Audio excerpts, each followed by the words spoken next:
everything up again. Look, see? Fuckery. There's fuckery everywhere. Hey, guys. Timing was not right. And no, you are not an hour early. I'm just an idiot. Don't worry about it. For whatever reason, the script that I wrote to count down to the show, this one here, see? Just instead of saying, let's go, like it normally does, apparently just flip the hour. Why is that? I don't know. Don't even worry about it. And see, these cool-ass headphones, they actually work again. But I forgot that these have touch controls on them. Also, notice my camera's out of whack. It's not as good as it normally is because I didn't get a chance to lock the white balance, which I can only do from the front of the camera, which I now can't see. Professional DJs are professional, guys. So, hey, in fact, it's not even in the right place. But you know what? We'll work with it. Hey, Sunravel Me. Hi, everybody. Hello. Yeah, see, nothing is working. My head looks really big. I mean, my head is big. Don't get me wrong. My head is big. Like, this is a normal thing. Also, I didn't turn off my Signal Messenger, so I know that's going to vibrate and drive you guys nuts. Everything's a disaster. You should just be becoming very used to this. It should just be the norm. You should accept it, but I'm happy to have you here nonetheless. So, like, look, like, what the fuck? I've also noticed that here's a downside that they don't tell you about when you use your phone as a camera. It's that there's a fisheye lens on this thing. And I see a lot of people jumping in. Hi. So here's the deal. I never figured this out early on. And so you can see I'm not actually properly centered because normally my camera is vertical. And that offsets the fact that there's this fisheye lens on phone cameras. And if you're not watching a video, you don't care at all. So that's fine. Don't worry about it. But you should watch a video. The video's fun as shit. You can watch on Vim TV, which is one of the best places to stream, backed by blockchain technology. You can watch on mspwaves.com. You can watch on YouTube. But YouTube chat is a piece of shit, so don't worry about it. So listen, long story short is everything's a disaster. Hey, Jason. Hi, Lacey. Hey, Viking Adventure. Hi, all you people who have messaged me and I haven't gotten back to you like a piece of shit. Good times ahead, friends. Good times ahead. Breeze, hi. Antonio, hi. Welcome. I was going to make a bunch of excuses, but who cares? This is the reality of being a live streamer. I ran in the door. I left my pizza downstairs, which is kind of soul-crushing. I did make an announcement on the Twitter twat where I got hit pretty hard. Clearly, I have dissident friends on Twitter. In the last 2 days, I've lost 700 followers. So clearly there's a purge that's happening and it's probably not because of metal, but you never know.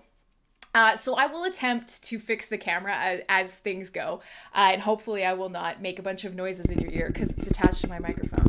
Is this ASMR or is it just shattering your eardrums? Probably a bit of both. But listen, my name is Crimsonclad, and on Thursday nights, I do a little show called Full Force Radio. Full Force Radio! 700. Yeah.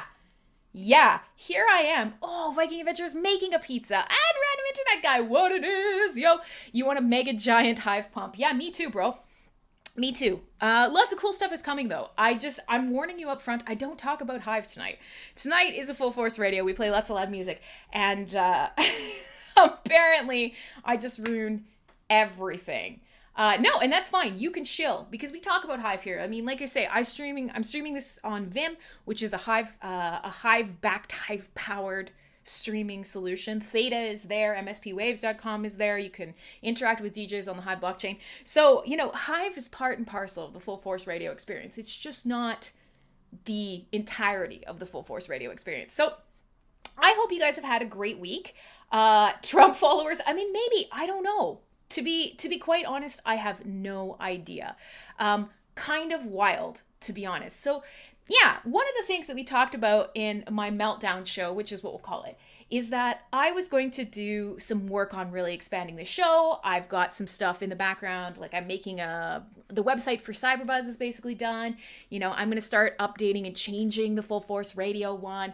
I've got some bot stuff to do. I've got the merch store to launch. I'm actually going to go out there and start really trying to build a presence. All this cool stuff that I was going to do. And I went this morning, it was all like, cool, I'm alive, it's fine. I got to Twitter and I'm like, oh. And every time I refresh the page, the followers were just plummeting. And so I know some of you are very sweet. No video on demand never happened. I know. Exactly. And it's okay. I don't mind being human. And I don't mind that you guys saw it. It's just like, oof, that's not good to have on YouTube. And actually on YouTube, I lost another like 30 followers as well. I couldn't afford to lose the followers, but I did. So now that you guys have run the gauntlet, you've stuck with me as I make the effort to move into a new year and be a new me and all that dumb resolution-y shit that everybody says they're going to do and then inevitably never does. You know, we're gonna play with this and see how it goes. Is that even a little bit better? No, not really, but don't worry about it. So lots of stuff to talk about, and I know for many of you, you live in the US, and it's a time down there right now. And you know, earlier in the week, I had already, give me that, exactly. I'm gonna, absolutely. And so many of you guys have been with me so long that even though I've been saying for a long time, like, hey, the reason the merch is delayed is because I can't afford to make a bunch of it up front, and I haven't been happy with the print-on-demand companies that I've tested, and, you know, now I've got this storefront with crypto incorporated, and da-da-da-da, all this stuff that you don't care about that's been delayed. The people here who have been with me for years, I'm just going to send you fucking free shit anyways, along with the secondary bags of candy that I had to send most of you. The post office is a gong show, but we can talk about that. Listen, if this is the first time that you've ever been here, then Full Force Radio is heavy metal and sass talk and ridiculousness. If you've been here before, first of all, I'm very sorry. Second of all, tonight actually does have a theme, but it's not super coalesced because once again, I barely made it home from work on time. But I got a lot of stuff. Yeah, I know, Jason. I actually sent a new package to all of you guys. And I ended up sending a new thing to Lax too. The post office has been terrible. And I know that's not just Canada, but Canada especially is like disaster right now. I'll put it this way. I ordered a light fixture for my house. We could talk home renos at some point during today if you want. I ordered a light fixture for my house in December, on December 4th. It shipped the next day. It moved from, I think, South Carolina yesterday for the first time. I got the tracking number. I got the tracking number the day after it shipped in South Carolina. It moved yesterday. So that is a month and 2 days for it to go from like dropped off at the post office from like South Carolina. I think it went to North Carolina or vice versa, one of the two. And it's still got to get to Blaine, Washington. So, and yes, Unravel Me saying, Canada's a disaster. Laughs in American. Yeah, so listen, I'm going to put this out there. That for all of my, Viking Adventure has got, look at this. He's got, like, I know that's legitimately a beautiful carrier for a tea set, which is amazing, but it also kind of looks a little bit like a paddle for spankings. Either way, I think that's phenomenal. That's like, as a Viking, you're roaming around, ready to do your pillaging, but you're also ready for tea time as well. And I like nurturing that soft side. It's shipped from Arizona. It's not a hat. Although you probably could wear it like a tiny little, whatever hat. Yeah, Lacey, see, you and me, our eyes went right to the same place. I thought it was a bum paddle, and I was into it for a second. And we know he's got a bum paddle. We know there's one around. So it's not even like, you know, if you're watching Full Force Radio, the thought has probably come across your mind about a bum paddle. Now, you know, we're joking about this, and many of you guys are going, no, no. But there is a very specific reason that I refer to it as a bum paddle. And if you're just jumping in, well, this will be fun talk for you. So, yeah, there's a reason that we call it a bum paddle. And that is because one of the best shows that I've ever watched, this is a very British term, by the way, not just a paddle or a flogger or a flailer. There, see, teacup hat. It's so cute. It totally works. The reason that this comes up, and for anybody who's listening to this replay later, here's my suggestion to you. And I've probably talked about this before, but I'll bring it up again. Here's my suggestion to you. If you're wondering where the term bum paddle comes from and why it's incredibly British, I watched this 6-part TV series. It's a terrible reality series. You can stream it in a bunch of places. I highly recommend looking it up. Yeah, I know, Marco. Oh God, given that this is going globally, I don't know if you'll ever see Candy. And you know what? I hope you do. God, I hope you do. Because at this point, I can't get any more Halloween candy. I had bought double the bags because I wanted to eat some over the year. They're all gone. I sent them all back out again. They're all gone. Now I have no candy and you have no candy. I hope the entire fucking internet suffers. But listen, bum paddles. Let's not get off topic. I want to get through the bum paddle story before we move on to everything else. So yes, Julia, I bring it up all the time. Julia knows exactly what I'm talking about. So there is a show, and it's about a company called Love Honey. Now, I will quickly throw this out there in that Love Honey, their whole point was they started off as a British company and they thought, boy, women sure like sex toys. But all sex toys are marketed to men. They're scary. The sites are ugly. The promotional material for them sucks. And overall, buying a sex toy as a woman stinks. So Love Honey thought, rightly so, and hi, Captain Duras, I've never seen you before and I hope I don't scare you away. So Love Honey's like, yeah, you know what? Let's just make a really nice site. Let's make a nice site with a nice name, with really logical, down-to-earth reviews of stuff, nice photos, marketed largely at women, but anybody can buy sex toys here. This is cool. This is a great plan. And they're just this, working out of a cottage in Britain. Well, it turns out, yeah, that was a fucking great idea. That's exactly what the sex toy industry needed. So Love Honey has grown. It's a great little company. And this program, because in Britain, that's what they call TV shows, programs with 2 M's and an E on the end. This program is basically like walking around and just looking at a day in the life of a Love Honey employee at it's a great site, Sunravel Me. Great customer service, localized sites, whatever, but that's not the point. This show is basically just following them growing as a company. And yes, Julia, that's exactly where I'm going. So you have to picture, here's a reality show, and it's all about staffers at what is essentially a sex toy store. And this sex toy store is all about making you feel comfortable and happy. So what they are very proud of is not only that they're British. Yes, sex toy return sounds like a nightmare. Yes. Oh, there you go, Lacey. So what they're very proud of is that they'll take returns of anything. And so if you get the chance, go look up this show. And I'm trying to remember what it's called. But if you look up Love Honey documentary, you'll find it. Somebody in chat's definitely going to look it up. Somebody do this. And yeah, we can have Lacey and Viking Adventurer on in later tonight if you want to hear this stuff. But I bring this up because 1, bum paddles, and 2, yeah, they take returns of anything. And so you have to picture this sort of proper, tiny little English woman picking up a giant rubber fist as tall as she is and going, oh, I don't think we can put this one back. And, jiggling around this fist, or, they're getting in full PPE before Corona existed, getting in full PPE, personal protective equipment, and kind of gingerly peering into the cavity of a sex doll, trying to be like, I don't know if it's you. Yeah, you know what? This one's going to have to go in the bin. And frisky business. That's what it's called. Thank you, Julia. Frisky business. Look it up. It's fabulous. I highly recommend it. And so you kind of have to picture British because they're so sensible. They're so logical. They're so kind. These nice people working in returns. And so they're often reading off the notes that they get with the returns from the sex toys. And most of them are terribly British. So, they'll open a package and they'll pull something out and they'll be like, oh, there's a note. Didn't want this one, love. It's a bit too big for me. And then, she'll pull out a fully, like a dildo that's 17 feet long. And she'll go, oh yeah, that is pretty big. Okay, fair enough. Eyes bigger than their, all right. And it is so wholesome for what it is.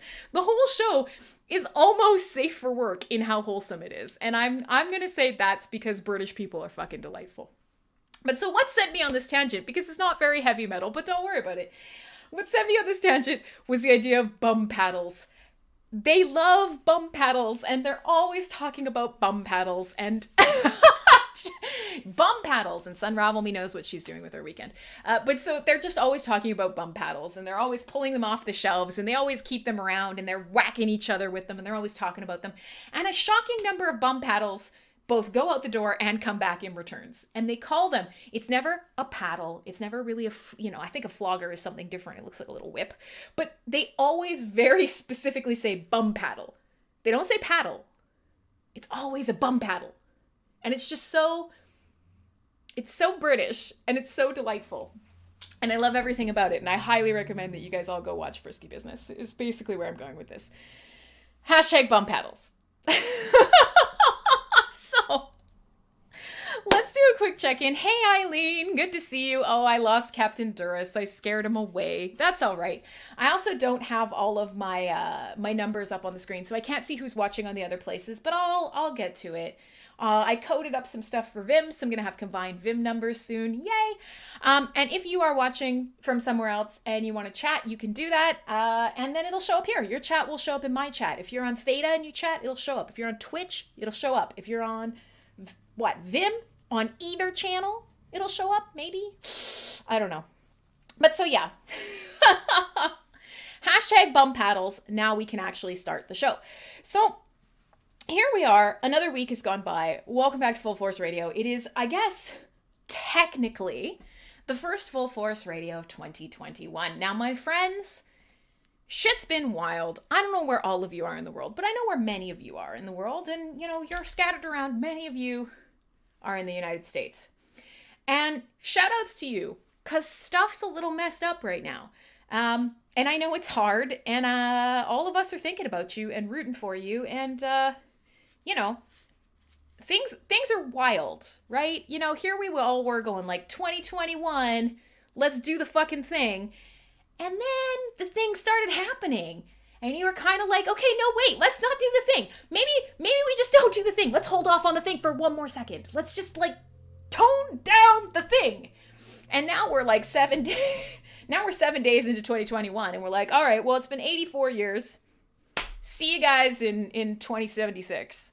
Let's just peace out. So, yeah, I mean, I'm feeling for you guys. It's a wild mess. It's tough. We'll talk a little bit about this. I know you guys don't want to. This isn't Clown World. Ron will probably be covering a lot of this. But it will come up at least once tonight because, it just will. And we'll have some fun talking about it, I promise. Because you know what? As much as it's easy to point fingers, as much as it's kind of funny for Canada to not be the one in the shit, it totally fucking sucks. I never want to see people get hurt. And everybody jokes, and not even jokes, are very serious about wanting reform or governmental changes or revolution or whatever. But when it's happening and the potential for people to be irrevocably harmed is high, that sucks. And I don't want to take you to that place tonight. So here's the deal. To take you out of that mind space, and like I say, we will talk a little bit. Yeah, nobody wants anybody to get hurt. And that's just it, Qua, because some people were. And, the problem is it's too easy to pick a side. And, that Ashley Babbitt girl died, and people are going, let's play stupid games and win stupid prizes. Well, yes and no. Because at the end of the day, she went into a protest and she died. So, yeah. I don't want to turn this into a clown show, because she had every right to be there and no right to be there, and was doing the absolute right thing and did all of the wrong things. And it is too easy to try and say, this is black, this is white, this is right, this is wrong. Fuck everybody who's not on my side. We don't do that in music, or we try not to. And we certainly don't do that on Full Force Radio. So if you're here, I love you. I don't care how you feel about it, because you are a valid person and you're living in unprecedented times. So with all that being said, let's come back to the reason that we are here tonight. The titty zoom in, which I can't do with my camera in this fucking layout. Or maybe I can. Ready? I'm not tall enough. I'm trying to... But, forget it. Let me zoom back out. There. So, the reason that we're here tonight, sadly enough, is earlier in the week, before things really got kicked off down in the States. Alexi Laiho, the lead guitarist, singer, frontman, fabulous guitar virtuoso, founding member of Children of Bodom, passed away earlier this week. And that fucking sucks. It really fucking sucks. And everybody says, what are these sounds? Yeah, I get the feeling, Antonio, that you might not be watching the video, in which case this is probably very confusing for you. Those were my robot zooming sounds. So if you're just listening to this later or the replay, or, not watching the video to go with it, I apologizing. It's confusing. Doesn't matter. Sometimes I actually enjoy immensely thinking about people who don't watch the video, because if you don't, the show is probably infinitely both better and worse. It's probably improved because it's absurd and you have no idea what's going on and you have to imagine what I'm doing, which makes it better. But also it probably sucks because half the time I'm doing things that I believe you can see and you can't. So yeah. You're right. And let me put this in chat because I don't actually happen to have anything handy either. So whenever you want to figure out where to watch this show, you can go to the website fullforce.rocks. And that has all of the links. It needs some updates, but that has all of the links to the places that you can go to watch this, socials that you can follow me on, whatever you like. So what we're going to do tonight on Full Force Radio, we're going to play some Children of Bodom.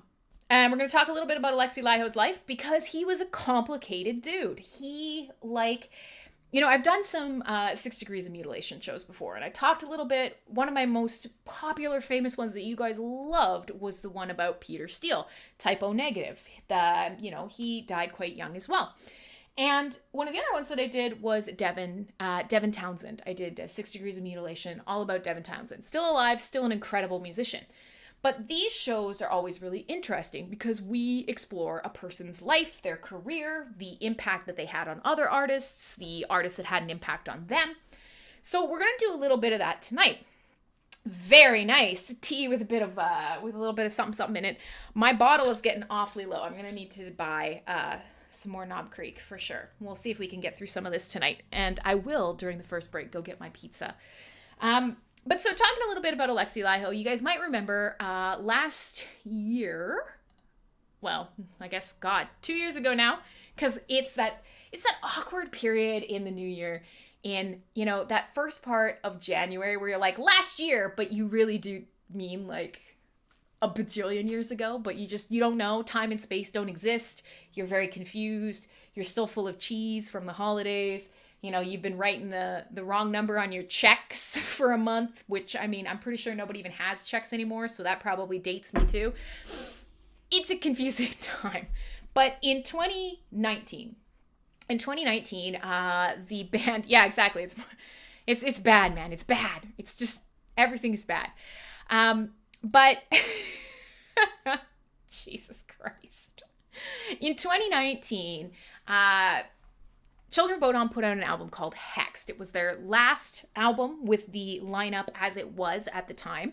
And it was their last tour with that sort of, not original, but the current lineup as it was. And it was very poignant for a number of reasons, but Alexei was alive. And so, that, I'm not wearing the Hex shirt, I'm wearing a 20 years of filth shirt instead.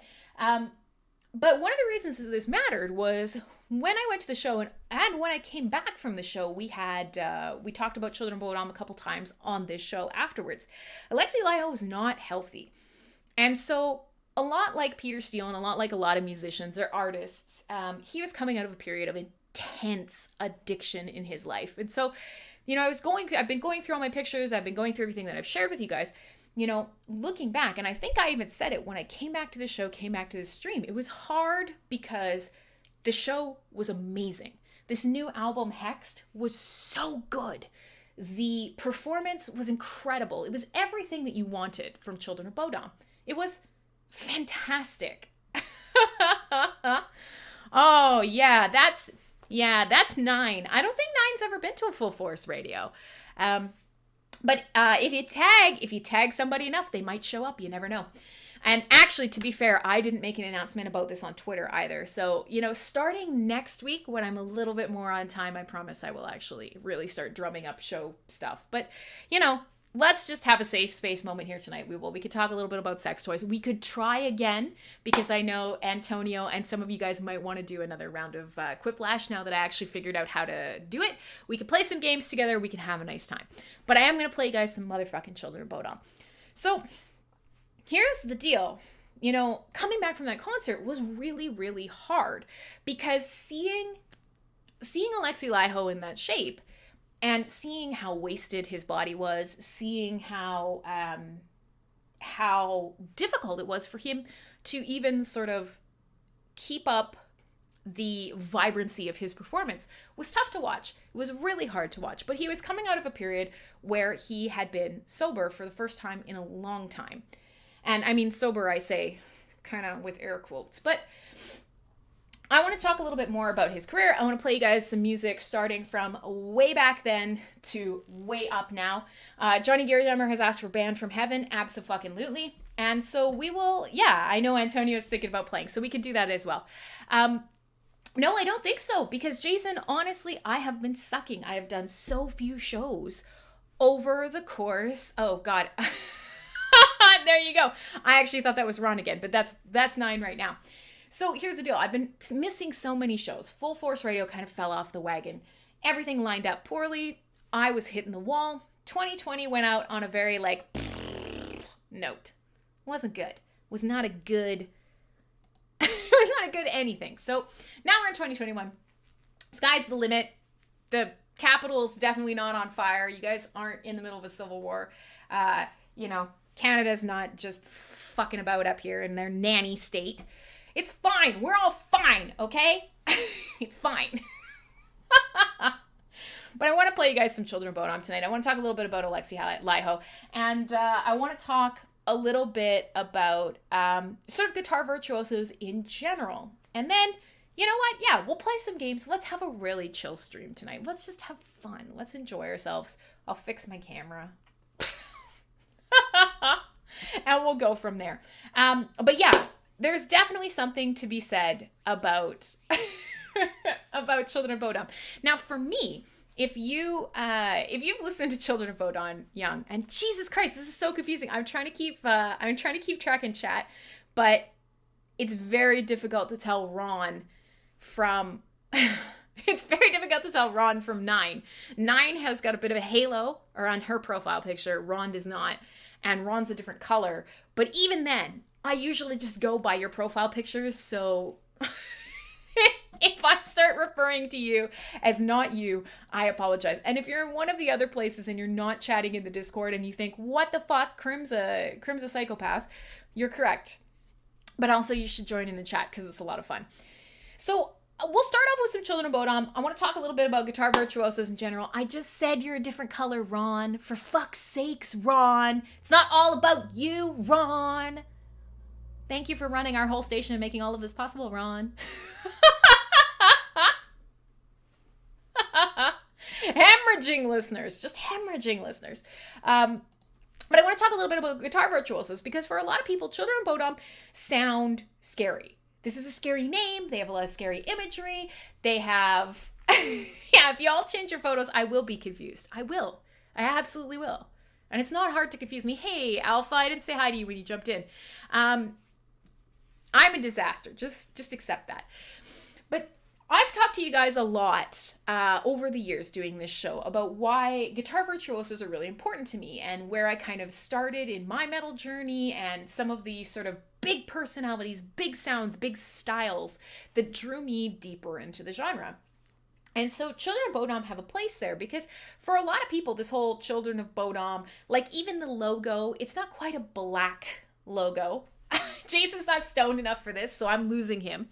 For a lot of people, this is very scary, especially when I was younger and kind of like when I was in the high school age, which was the time that I was really kind of hitting the Children of Bodom stride. They started in 1993, and of course they're out of Finland because of course they are. But they started off very sort of heavy. They had very ridiculous, sort of over-the-top grotesque lyrics. And then they had these incredible, like, shredding guitar solos. And so Children of Bodom, for me, represented this place where metal came from, say, yes, Yngwie is a great example. And I've talked a little bit about how I wrote a paper in university on Yngwie and other guitar virtuosos. Well, here was a kid. Let's call myself a kid. I can still call myself a kid, but let's start back then. Here was a kid who was, moving on from Judas Priest, from Iron Maiden, was starting to branch out into things like Nightwish, which again, now you're getting into power metal. You have a lot safer singing. You have that incredible orchestral epic style. And then you wanted a bit more. And under 25, I was a young adult. And then Children of Bodom kind of came into my life. And Children of Bodom, I would arguably say, is one of the first bands where I went from, Nightwish and Camelot and Edguy and all of these bands that had that epic power metal sound, Stratovarius and, Rhapsody and all of the classics of power metal that I've shared with you guys over the ages.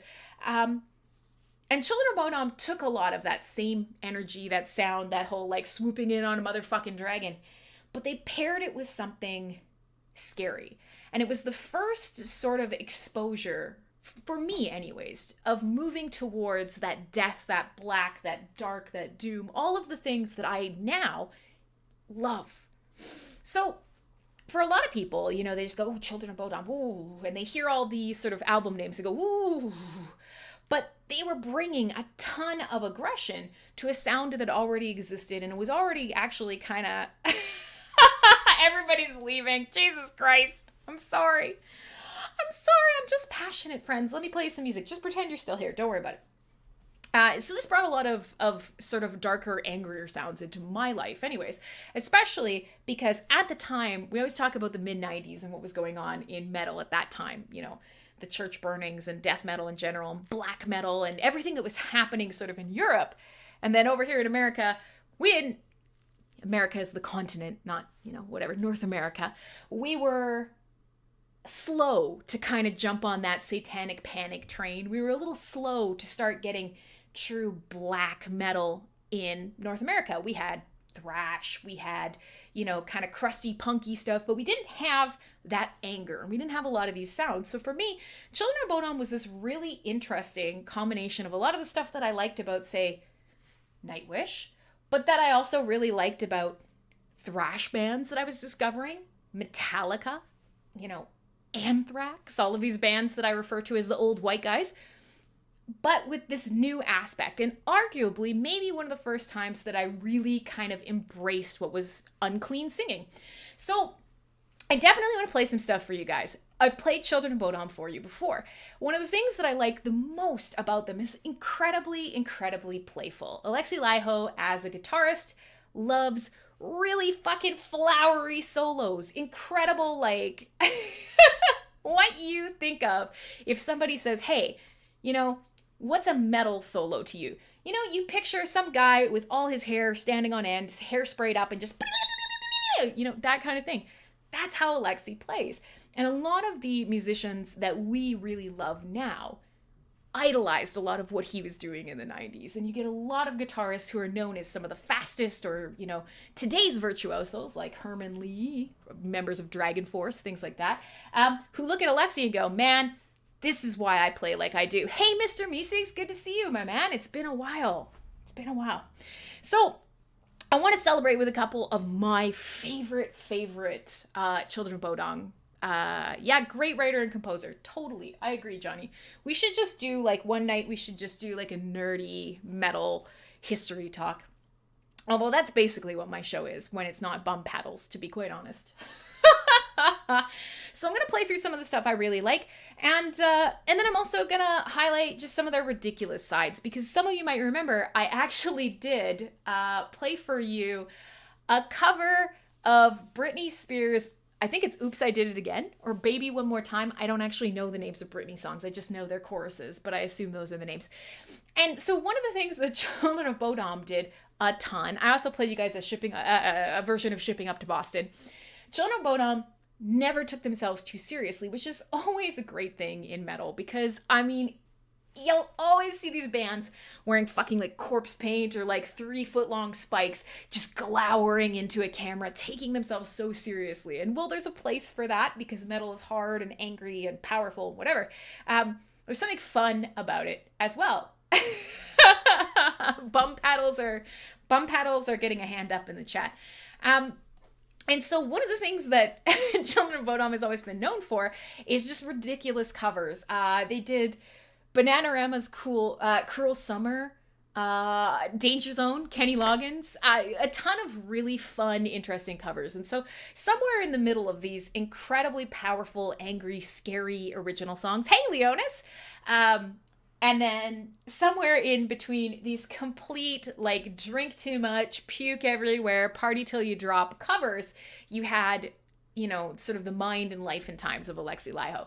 So that's what I want to do tonight. Lots of Children of Bodom. And then, yeah, towards the end of the show, because I didn't get to do as much of a playlist prep as I wanted to, maybe we will test another game of Quiplash, especially considering I figured out how to make the sound work, because I'm an idiot. So if you were here on New Year's Eve and you played a little game with us and you're like, man, Crim's a big dummy dumb face, it's true. She's a big dummy dumb face and she figured it out. All right, so now that we've been talking for half an hour and you guys are all in here and I've told you about bum paddles and we kind of got warmed up, I am going to play some of my first Children of Bodom songs. Now, I will say, you wanted... What did you want? What was the first request that I saw in chat? Because I think everybody's probably got a favorite Children of Bodom song. Band from Heaven, I'm pretty sure. I can't find it. But I'm pretty sure you said Band from Heaven. I do have that on my list. So let's kind of go from there and we will move forward. So we're going to start with Band from Heaven. Now, this is off an album from 2008. So this is actually kind of mid-range Children of Bodom, and arguably off one of their best albums called Blood Drunk. Oh my gosh, there you go. Viking Adventure is Ron, but with a Viking helmet. That is fucking phenomenal. That's fucking phenomenal. So I'm going to play this, and for some of you, I know you're not... Hey, Dunn. I know you're not always fans of, like, scary metal or, you know, too much screaming or not enough screaming or, you know, just a little bit of screaming. You kiss a goblin, then you stab a goblin, whatever. We'll start with this and then I'm going to move through some of their other tracks and there'll be some for everyone. And then, yeah, we'll try and play.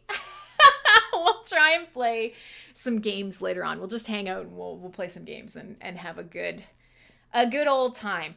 And then, what are your thoughts on the band Alone in the Morgue? I am willing to tell you that I have no idea who they are, so please pick your favorite song and DM it to me. And then we'll go from there. Unless you hate them, in which case I guess pick the song you hate the most and then send that to me? I don't know. Whatever. Whichever way you want to influence me, that's what you should send to me. And then I will come back to you on it. So, let's start with Band from Heaven. I'm gonna A, fix my camera. B, get pizza. C, remind you that this is Full Force Radio. I'm Crimsonclad. I'm here every Thursday night at this time. Heavy metal and sass talk. Honestly, we chit chat, we hang out, we get to know each other, we play some loud fucking music. Maybe I'll find the dog. If I bring the pizza, the dog will probably follow. But we're gonna kick off 2021. Just us here in this intimate affair. And next week we'll kind of kick up the jams and bring everybody back into the fold again. I'll have another 1,000 followers by next week, right? That's how Twitter works, right? Gotta fix my YouTube. Son of a biscuit. All right, so here's Band from Heaven, Children of Bodom. My name is Crimsonclad. We've just started the show. I'm going to be here for another 2 hours or so at least, so I am hoping that you will hang out with me here on MSP Waves.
Oh, yeah, motherfuckers.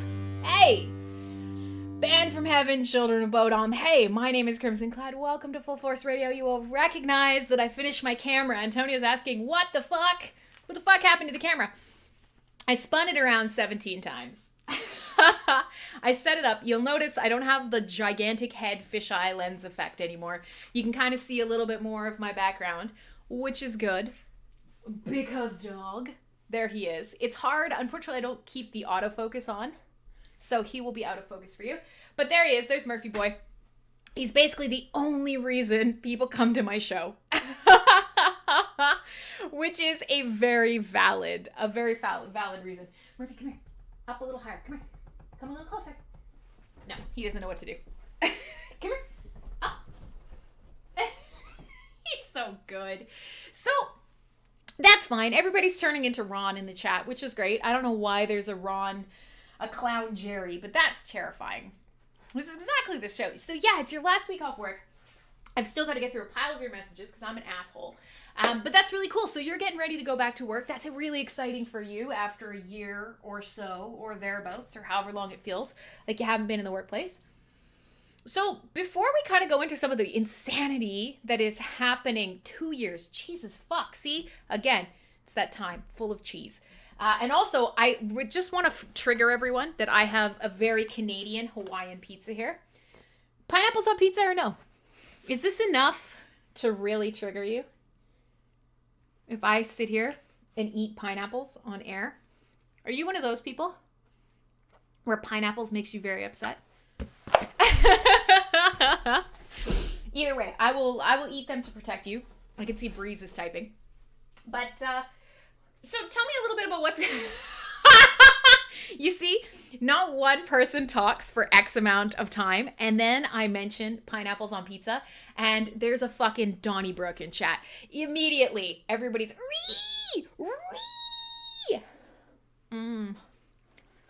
Yeah, these pineapples, I should chew them right in your ear, all gross like, but I didn't put on any makeup, so I'm not getting them closer to the camera, but pineapples. You see this? Everyone in chat is losing their fucking minds. I'm guessing Julia's gif is going to end with just picking up that pineapple pizza and hawking it out the door. Yeah, there you go. Oh, Lord. I love it. Whenever I have too quiet a chat, whenever people are not interacting enough, pineapple on pizza.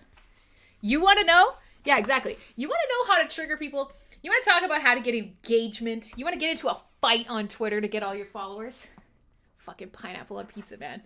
I'll fight you. I love it. It's delicious. I don't care if you don't like it. It's not about you. You don't have a pizza to eat right now. But I'm going to continue to eat it in front of you. Gross you all out.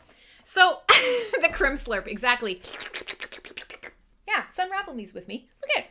All of the cool, smart people are on my side. 100%. Controversial opinions. Go! Wasn't that what Twitter really is? I mean, isn't it just a giant box full of angry people who are, you know, kind of really intent on yelling their opinions really loudly at the majority of other people who are just, like, wanting to share pictures of their cat? Isn't that what Twitter is? It's like, hi, I'm a normal person. I drew this nice thing. And everybody else is like, I'll kill you! It's Twitter. So Rabble Me has confirmed that this is also a great thing to trigger an entire room full of 16-year-olds with. I don't know what I'm going to do with that information, but I feel like I could take it and abuse it, so thank you for providing it to me. Oh my goodness. All right, let's see if I can get this sort of... Oh, no, I'm making the room much worse. Every second is worse. I'm just not going to touch it. I'm just not going to touch it. Oh, Lord. Done. Right, so... That's why you have Instagram, art and cats, because you're not a crazy person. But Julia's still throwing the pizza on the roof. All right, so let's come back around. We will talk a little bit more about Alexei Lio. We will talk a little bit more about Children of Bohem. I'm thinking in French already. I'm supposed to be in Quebec in like a couple days. It's not happening. Quebec is one of our nanny states getting locked down. So my flight, again, has been canceled. So cool. Fun. The dog's down here now. I'll call him back for you guys after. But so I want to talk a little bit about Twitter rage and some of the things that have come from this very exciting revolution that the Americans are going through right now.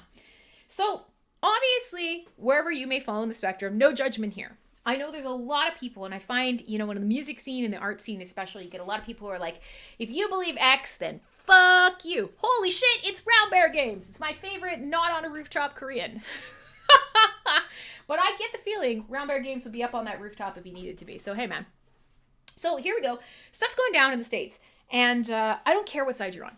I truly, truly don't. I don't believe there are a lot of sides, but I know the popular thing to say is either, fuck all those Antifa terrorists or, fuck all them Nazi terrorists. That's just it. You have to choose one side or the other. But I don't believe that. And I know that the popular thing, especially in a lot of the metal groups out there, are, punch all the Nazis or, yeah, you know exactly where I'm going, Johnny. Yeah, Johnny knows what's up. He saw my tweet earlier today and the other day. So one of the things that I think is most interesting about an event like this is if you show up, if you go to a protest, there's always a chance you're going to get filmed. You know that, right? You go to a public place, there's a good chance you're going to be filmed in that public place. And these days, that can be anywhere. I'm not even talking about a protest. You show up at like Nando's Chicken. Somebody's probably going to film you at Nando's Chicken. But here you now have one of the sort of most polarizing events of arguably this presidency and of the recent times in the US. There have been a number of protests by Black Lives Matter or by what you would consider left-leaning groups at the same place in the Capitol. They have, walked in and occupied it in a similar way. The only real difference, and I'm not trying to make a case for one side or the other, we're not going to do that. But the only real difference is, yeah, they broke some windows to get in. That sucks. Neither here nor there. But once you're inside, once you have literally stormed the Capitol, there's an excellent chance people are going to be taking photos of you, right? I mean, you left the house. You showed up. And so here you are. You know that there are going to be people watching. There are going to be people taking you to task. They're going to be, hey, Lax, good to see you, man. Yeah, everybody's Ron soon. What is your avatar, Lax? It's confusing and looks like a chicken. Oh, I zoomed in. It's your dog's face. Now I feel terrible for saying that. My dog is down here. I will bring Murphy for you because I know you're always here for Murphy. But so here's the deal. You showed up, and you didn't just show up to a little thing. You showed up to a thing that you knew was gonna be a big deal. And then you stormed in the motherfucking front doors. So here's the thing. I was looking through my feed last night and I was watching this and I was seeing what's happening. She's a big chicken. Look at her. I'm looking through my feed. And, as you do, everybody was kind of watching last night, a little bit aghast, a little bit confused, a little bit, how did we get here and who put this pudding in my pants? Like everybody was sort of in that headspace. But as I was watching last night, I couldn't help but notice a couple little things. I couldn't help but notice that there was somebody that looked awfully familiar. Not just a little bit familiar, really familiar. And the rest of the internet thought so too. And it turns out that John Schaefer of Iced Earth, who I've talked to you guys about before, I really like Iced Earth. I really enjoy their music. Here's the thing. Over the Do Crimes, Win a Free Ride in a Cop Car. Yeah, we could talk a little bit about that if you want, because it's tough. I think we've kind of, is it my pudding or someone else's? That's an even more important question, Done. I think we've kind of lost the plot on what is a crime, even in this case, right? Because I'm not a U.S. citizen. I don't have the same investment. I don't have the same right to really kind of be as involved in how to feel about this as you. I can watch as someone else and I can say, this is what I think, it's bad, it's good. But the Capitol building is your building. As a constituent, as a voter, people have a right to be there. People don't necessarily have a right to break in. But at the same time, apparently that building is usually always open. There's people all over it and you can walk in and you can just go into that building. So the fact that that building was even closed to the people is already a difficult thing. So yeah, some crimes were committed. Also, some of the same crimes we've let slide from other groups. And I say this as someone who overall pretty much really identifies with a lot of sort of like the Black Lives Matter stuff. Not Antifa, just nice colored people in the streets being like, hey, please don't shoot me in the face. That, I am for that. But at the same time, it's hard not to say, hey, I'm a nice old white lady, and me and my husband drove our RV up, and we are peacefully standing on the lawn of the Capitol saying we like Trump. You know what? That's the same deal. They're not fighting for their life in the same way, but that's a legitimate form of protest. And if you look at all those photos, and this is the part where people fucking get triggered, and it's hard, and I'm gonna get canceled. I know it already. A bunch of you have left already. I'm gonna get canceled for this later, but you know, for every person who was inside punching out windows, there were 100, 1,000 people standing outside waving their flag peacefully, protesting, because that's what your country was founded on, you know? And so I think the hard part that's going to come out from this, and I am going to come back to the metal thing, we are circling around the toilet here. What's hard to kind of pull from this is that we forget that every time we say, hey, we really want to support those peaceful protesters on one side of things, that most of the people there yesterday were peaceful protesters as well. Most of the people hanging out on the lawn who didn't go inside, who weren't, you know, scuffling with the cops, who weren't throwing things, who weren't pissing on things, whatever, who weren't stealing podiums, were peaceful protesters as well. So that's going to be tough. So here you go. You got a ton of people who are getting their pictures taken. And lo and behold, one of them looks very, very familiar to me. And it turns out, hilariously enough, it turns out that it's John Schaefer from Iced Earth. Now, how could we ever know that this was, how could we ever see this coming? Well, the reality is they write about nothing but American war. They write about nothing but American civil wars, sort of country wars, domestic wars. That's kind of their jam. Their whole shtick is historical metal. They made an entire double album about the American Civil War. This is this guy's fucking bread and butter. And so when I saw this picture, I thought, oh boy, because this is one of those questions that comes up all the time. And it doesn't just come up in the political realm. It comes up with music and musicians and artists. And that's, well, I gotta cancel you now. Can you? Yeah, exactly. I mean, is this guy LARPing at Revolution just because this is his favorite sort of thing? Or is this, is this something that he totally stands behind? And, again, I'm going to get canceled. I'm looking for his pic, but I can't find it right now. I have it around here somewhere. But I have a pic from him.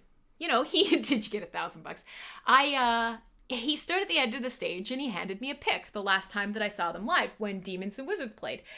And I have it, and it's going in a little frame, and it's going on my wall with my other pics. And now I'm looking at it, and I'm like, so what do you do? And I'm curious about your opinion, and there's no right and there's no wrong on this. But, you'll see a lot of this. Hi, monkey. Hi, monkey. Ugh. You'll see a lot of this, especially on Twitter and wherever we like outrage culture. And that's, well, I can never like them again. I hate them now. Gotta cancel them. I gotta throw away all their music. I gotta... whatever. How do you feel about this? Hey, Clyde, good to see you, man. You came right in time for me to to throw Murphy in front of the camera there. What do you think about something like this? Do you separate artists from art? Do you believe that people creating art are very specifically espousing different ideals and sort of opinions? Do you have to hold somebody accountable for their behavior and then punish them accordingly? How would you approach this? Because, I've been thinking about it. And it's tough because, man, I fucking like Iced Earth. And I know a lot of people don't. But they're a very formative band for me.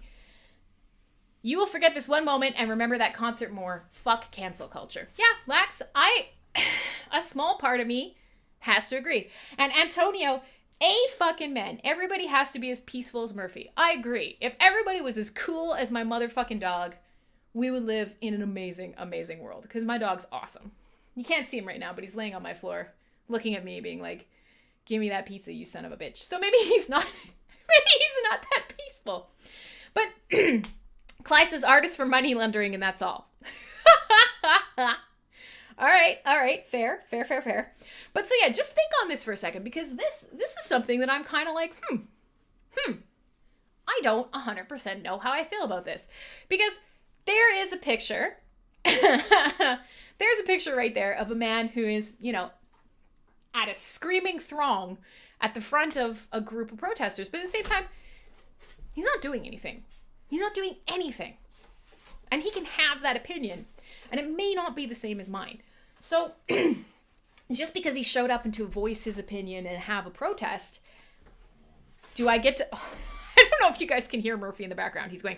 and he's ripping this thing up. He's getting very angry at the tube. Maybe he's not that peaceful. So, this is something that I'm gonna kind of slowly think over. And it's funny because here's Johnny, who really enjoys a lot of these bands and knows a lot of these sort of topics the way that I do. Stu Block is the best vocalist, but their previous vocalist actually left the band after 9/11. He left the band and he went into law enforcement. 9/11 was such a pivotal event for him in his life that he actually chose to leave Iced Earth and went into a career in law enforcement. And basically was like, no, man, like, I fucking love America and I'm going to protect my country. And that was that. Peace out. And so now, this is really interesting to me, because here you have someone in the same band, in the same creative process, who are probably buddies, right? Probably buddies. Here you've got one guy who's ready to storm Parliament and rip down the government, and the other guy who literally gave up his musical passion to protect it. Oof. Big oof.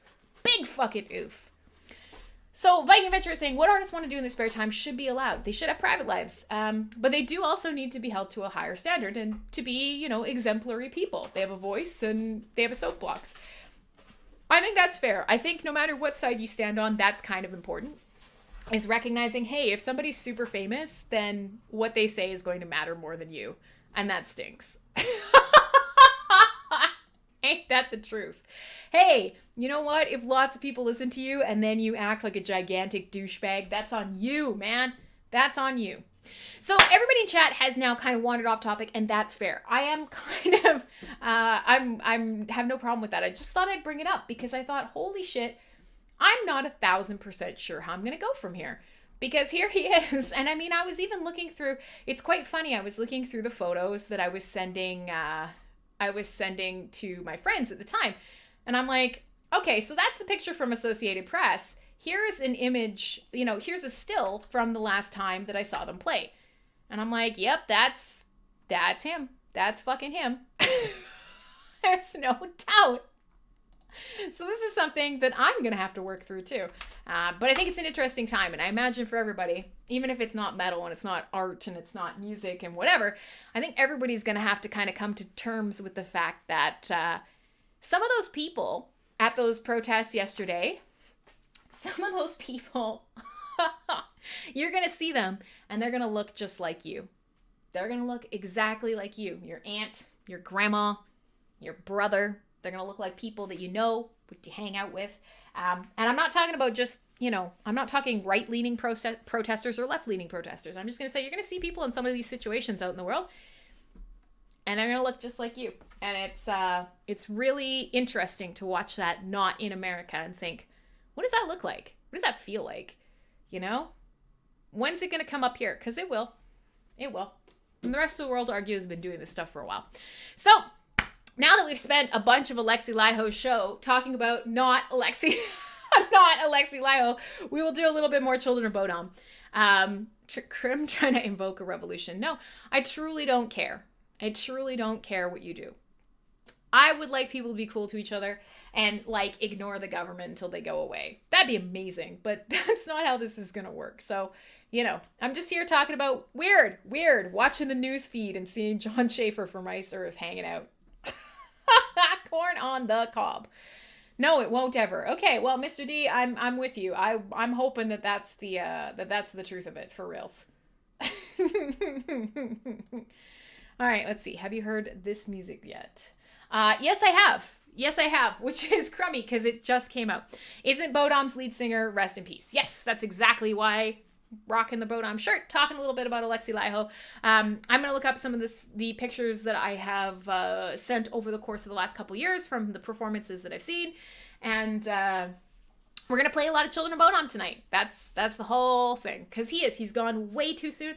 He's 41 years old. Now, let's face it, hate to say it, there are a lot of people in the music scene, metal scene, music scene, that drink too much. They drink a fuckload. It's super unhealthy. They waste away and they die either doing something stupid or because their body shuts down on them. And Alexi is no exception. So the last time that I saw him play, he looked like a tiny little skeleton man, and that was hard. It's hard to watch these people that you think of as such big, incredible, bright personalities actually just turn into a tiny bag of bones. It's a good reminder that you will not live forever, so live your fucking hardest, man. And if that means going and protesting at the Capitol, well, be cool and don't take anybody else's life. That's all I can say.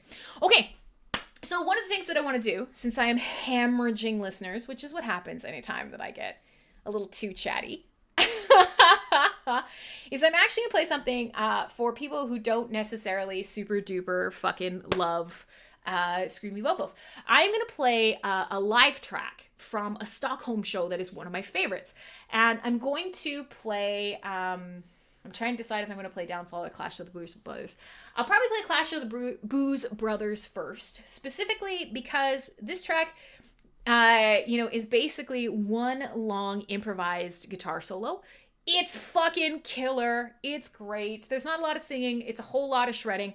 And one of the things is it starts off and it's actually got a bunch of intros to really popular songs that Alexi found really, really, obviously, life-changing for him. So you're going to recognize a couple of really famous riffs from big bands in there. And if you recognize them while it's playing, you can drop them in chat. Send you some love or some pizza or dog boop or something. But I'm going to play this for you guys. And then we'll come back and then maybe, because we're going to come up on the halfway mark of the show in about half an hour. Maybe we'll kind of put together a Quiplash game and everybody can get their bum paddle sillies out in a Quiplash game together. And we can play some music in the background and just kind of go from there. But I'm going to play this Clash of the Booze Brothers live because it's basically, like I said, one big improvised solo. You've got these cool fucking keys going in the background. Alexi shredding it out on his guitar. It is so good. It is a perfect track here for a kind of in memoriam night. Kind of crappy, but we're going to have fun and we're going to live here together. My name is Crimsonclad. This is Full Force Radio. I'm slowly ramping back up into the year again. Slowly. Very slowly. This is not slow. This is good here on Full Force Radio.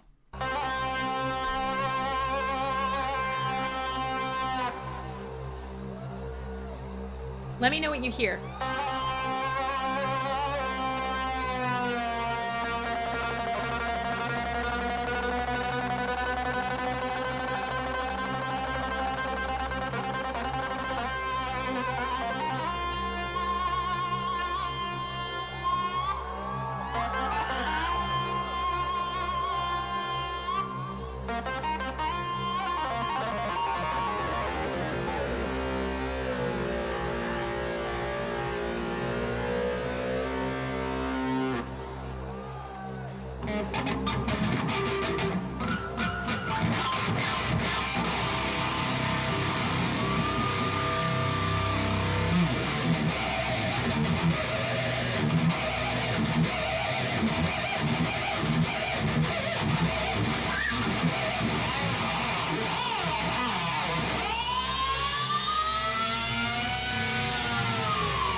That is me, the army warman of the goddamn keyboards, come on, let me hear you! I'm going to save the rest of this live album for a little bit later tonight. There you go. Nothing but one big improvised solo between the keys and the guitars. And a little bit of Britney Spears at the end. Oh, Lord. Okay, so Murphy's here. He's chilling. I gave you guys, like, whatever the not ASMR. Hit me, baby, one more time. That's right. I should send you some hive, Mr. Meeseeks. I'm going to send you some hives for wrecking it. But, yeah, so I put up a little higher in the chat one of the, like, video clips that I took of the last time that I saw them play live. And so there he is. He's trucking, but at the same time, when you look at him, oh man, he didn't look good. He didn't look healthy. And so it's tough. It's tough to see your heroes, your heroes humanized for sure. So we'll do some louder, louder full songs, not just the solos. Yeah, the dog's leaving again because I'm not feeding him pizza. Let me flip back here to the main screen, which I don't have totally fixed. So we'll kind of get ready. It sounds like some of you guys just want to do Quiplash tonight. And a lot of you participated last time. I know Antonio was in the audience and he was voting. Viking Adventure was killing it, having a lot of fun. Ron's answers were something. He definitely wasn't the he was not the the favorite, shall we say. Dr. Dre is wrecked too. Yeah, man, oh man. So, I mean, I don't know. What do you guys think? I think Sunravel Me, if she hasn't fake newsed, which would be fair if she has. Sunravel Me would really enjoy this. I'm assuming Leonis has probably played before. But maybe that's what we should do kind of in between our tracks is play some rounds of Quiplash. So what I did, if you were here, Ron, I'm not throwing you under the bus, but I am saying some of your answers were not crowd favorites. But because tonight is chill, because we haven't announced it and because we just don't fucking care. There we go. I see the eyes. Bloop, there's Sunravel Me. I'll explain it again. I'll play one more short track this time with some real oomph and some bounce to it. And I will actually set up in the background a screen share here in the broadcast room to play a game of Quiplash. And for those of you who don't know, Qua, I don't know Qua's awake. I don't know if he was playing last time. I don't think he was. But essentially, Quiplash is kind of like Cards Against Humanity. It is fully interactive. The only thing you need is either your browser. There's Antonio. I knew he's still around. The only thing you need is your browser or your phone. Anyone can play along.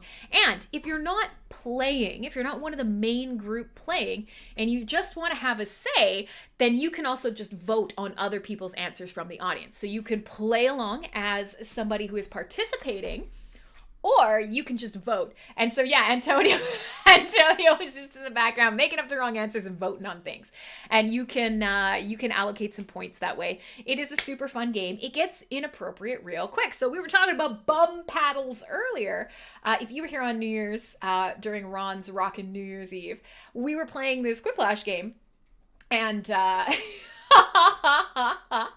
you want to see me bouncing on camera? Your wifey is probably kicking around. You gotta be careful, man. But yeah, I will keep the camera in screen. The bouncing gifs are everywhere. But yeah, so I'll set this up after a game. Eileen's here. Yes. So essentially what it is you get a prompt from the game, and the game says, hey, fill in the blanks, and you do.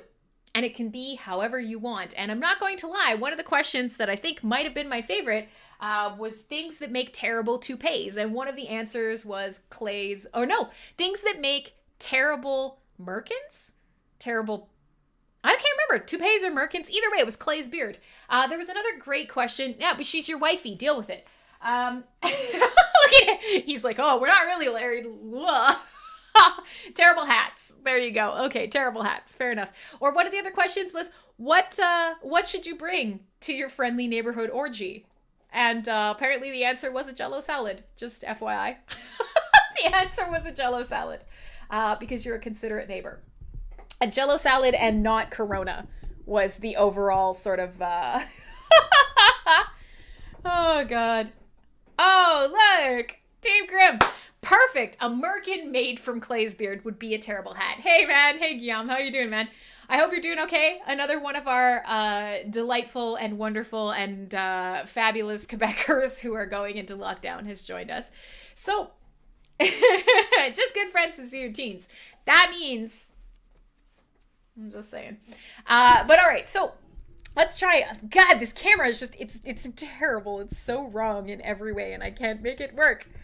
There, and I've also got the dog bum in the corner. So we'll get this set up. I'm going to share it the same way as last time. So if you were here last time, then this is going to be old hat for you. If you've never played this game before, then this is going to be fun for you. Yes, unravel me, you see? And the rest of you can decide whether you want to play along or not.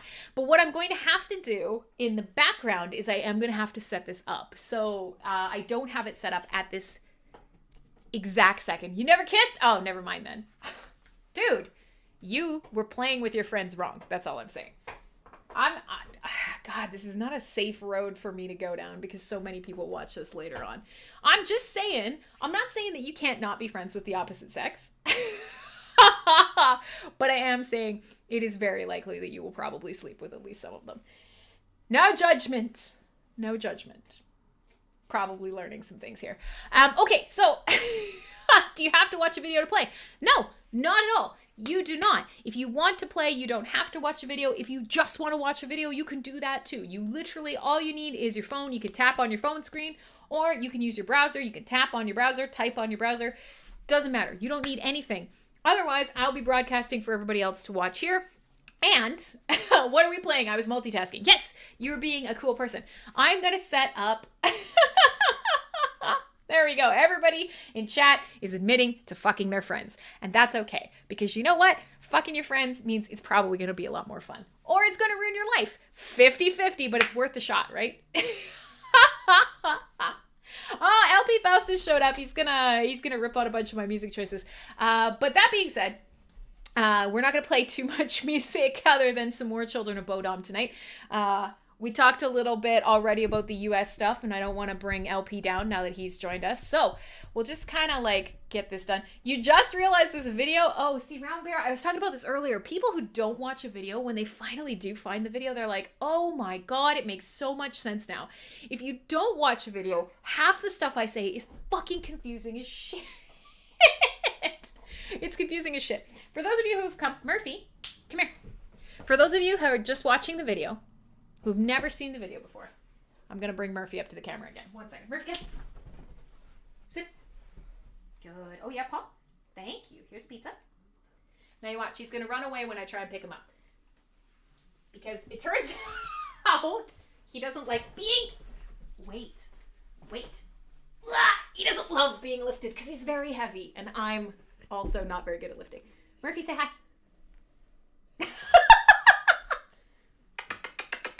Say hi.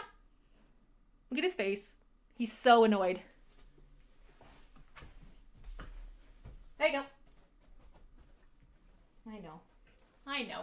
See how he suffers for you? I'm going to get banned from Twitch for animal abuse. Right? Yeah?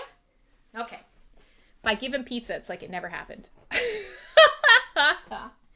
you go. Okay, so now that I've paid the dog tax to all of you, I'm going to put on another...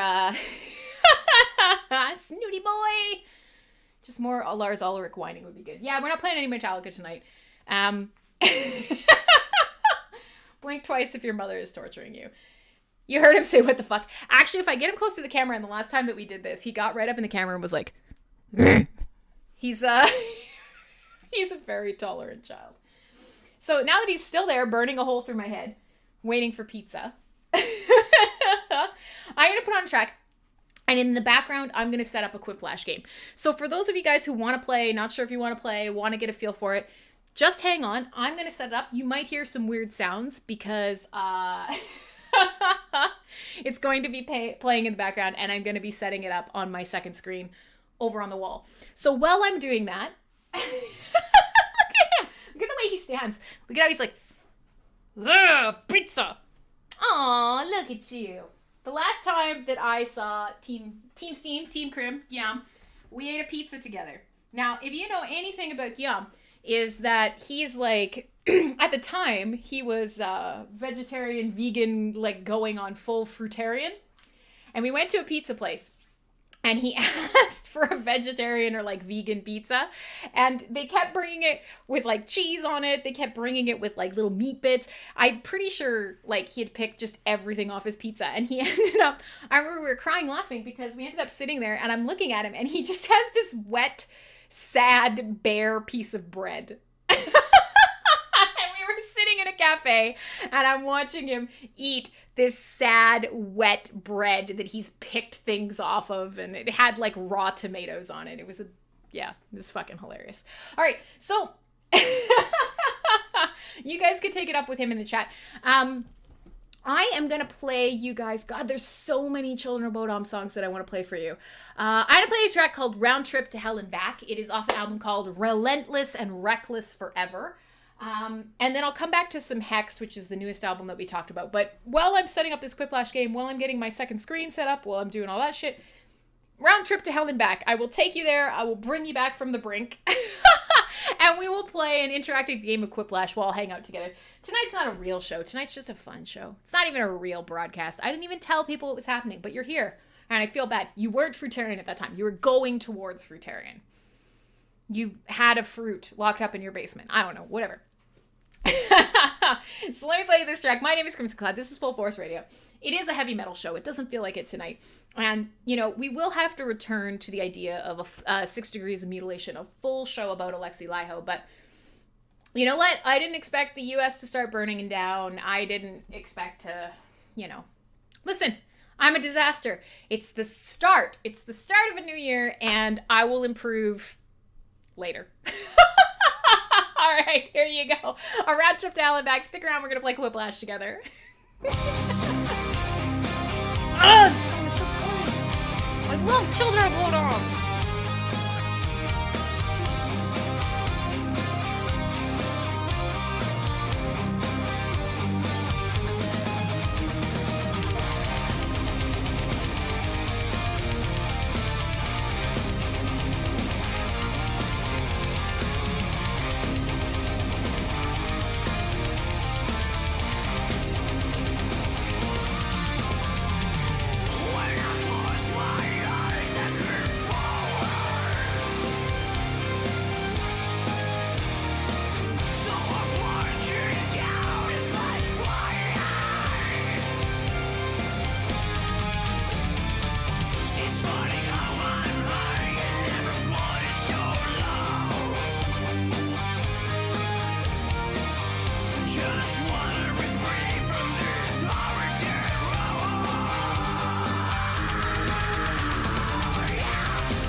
No, it's dead air. Apparently casting a second screen turned off.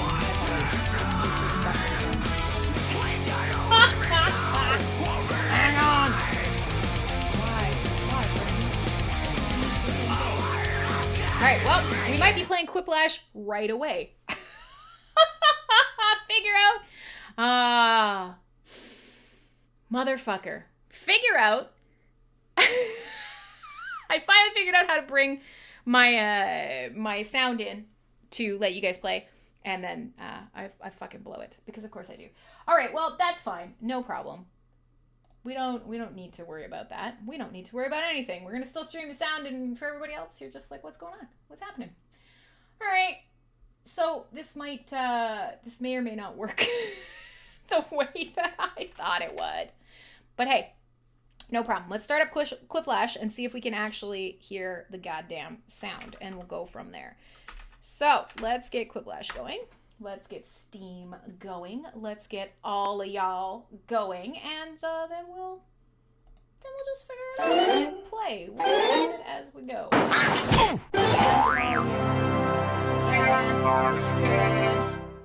Let's just see if we can make you hear it. Who would have thought that this would be the case? Alrighty, let's throw this over here. Let's maximize that fucker. And let's come back to the chat where everybody's all sad. Son of a biscuit. I didn't think about this. Here I was thinking I could fix it because I was going to cast it to my second TV. Yeah, I know you can't hear it. I know, I'm a jerk. I know, I fucked everything up. So basically, for those of you who are watching the stream and waiting happily for Quiplash to start, what I am doing at the moment is I actually don't have a second display for my computer. I use a monitor, a TV. You could hear the music, but you can't hear the game, can you? Oh, you could hear the game? Then that's even better. I can't hear the game, but you can. Look at this, I'm fucking everything up live. But so for those of you trying to figure out what the fuck is going on, over here, there is Quiplash. It's playing on my TV. This is how I'm casting. This is how I am sending everything around because I don't have a second monitor. And one of the reasons is I have to play. I have to have something to cast to you guys. And it turns out I'm a fucking retard. So casting might not work. So let's nuke that. Let's come back around. I got another plan, bitches. Oh, Lord. I apologize. It's not my fault that I was born retarded. That's the thing. Can I say that or am I canceled again? All right, let's try this one more time. Let us start up a Quiplash game. Let us close this. Let us bring my headphones back. There they are, because I'm no longer casting. Great. Cool. Now that you're all fucking deaf, let's try this one more time. Here's Quiplash. So you'll hear something. Ta-da!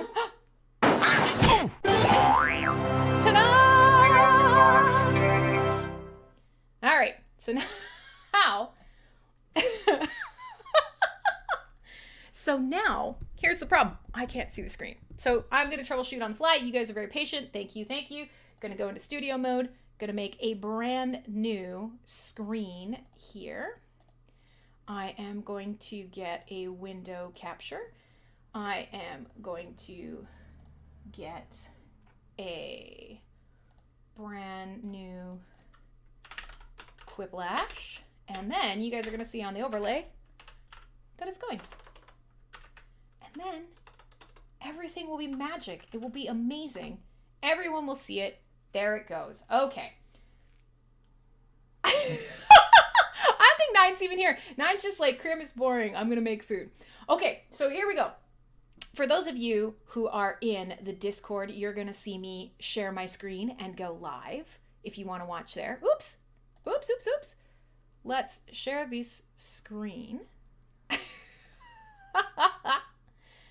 And we are going to share Quiplash. We are going to not share the sound. There you go. So some of you guys are going to be able to see it. And then for everybody who is watching the stream, I'm going to switch that scene over. There's Quiplash. And then, of course, you guys want your camera because you want your pound of flesh. So let's pop that back up. There I am. Look, here I am. And we'll just put that down there. So there we go. People watching on the live stream will be able to see Quiplash. People watching in the Discord will be able to see Quiplash. Nothing bad can happen, right? You guys are very patient. So let me know in the Discord if you're chitty chatting that you can see it. While everybody's talking about air frying and just being tolerant of the fact that I'm fucking around on the go. Let me know on the stream. Can you see the Quiplash game? Let me know on the let me know on the Discord shared screen if you can see the Quiplash game. If you can, then we're fucking laughing. If you can't, then I remain an absolute fucking joke. But I suspect that you can. So then the last thing here is okay, and then I'm going to make it interactive, and then I think we can finally do the thing. Thanks for being patient, guys. Like, good actual DJs who, you know, care, make things work. Me, do it on the fly, drive away all my listeners, confuse them by talking at them. But we like to solve problems here on MSP Waves. All right. So I think we're good to go. Let's see what happens. Play the game. Very cool. Can you guys hear the music now? Yes? Let me know in chat. Let's see. Killed your ears. Okay, so you can't hear it and it's very loud. My bad. Let's see if I can change the sound. Hang on. Pull it down a bit. Is that a bit better?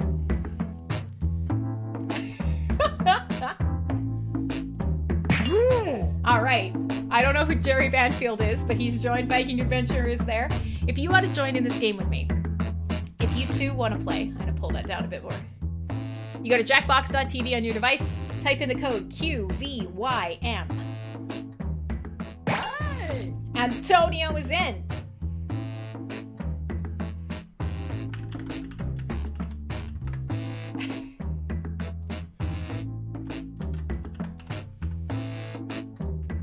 No. I'm in.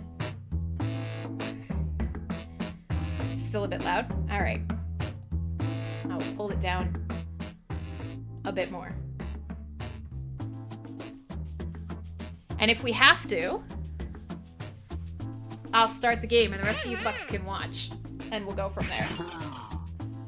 All looking good. We have one spot left. Marco's in. Joe Biden is in. Jason is in. Boom. Sun is in. So, anybody else that wants to join in the audience, you can do that now. You won't be playing, but you will be voting on answers. The dog looks ready. I hope you are also ready. Now, the other thing is I can't remember how to actually start it. Last time it made me wait. Here we go.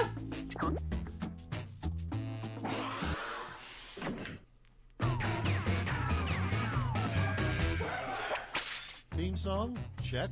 Schmitty, check. Players. Okay, did everyone turn in their permission slips? No? Yeah, whatever. Let's go. It's Remember, LP. Anybody can join the audience at any point during the game. This is round one. You'll get 2 prompts on your device. Just answer them however you want. Your responses, or quips, will be pitted against someone else's, and everyone will vote on their favorite. You get points based on the percentage of people who like your answer, and a bonus if you get more votes than your opponent. Go! So this is where whatever's on your screen, you want to answer it.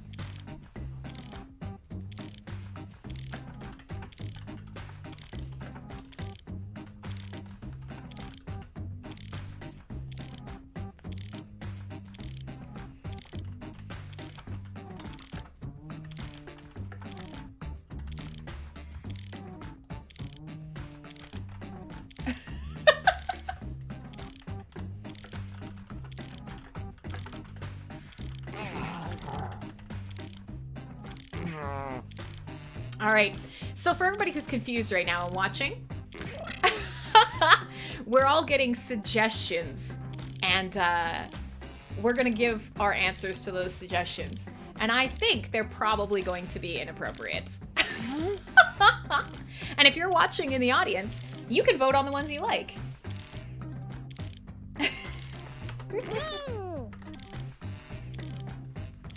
So who are we waiting on? Still got a couple people to answer.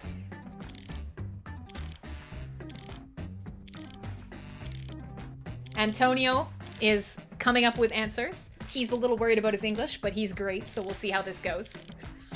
But you only got 11 seconds. So if you're one of the 2 still typing. All right, one last guy. Marco? Marco, it's you, man. Let's take a look. All right. The first prompt is... Time to vote, guys. A word that should never follow beef. Okay, voting time. Pick your favorite. Is a word that should never follow beef. Is it beef flaps or beef bum paddle?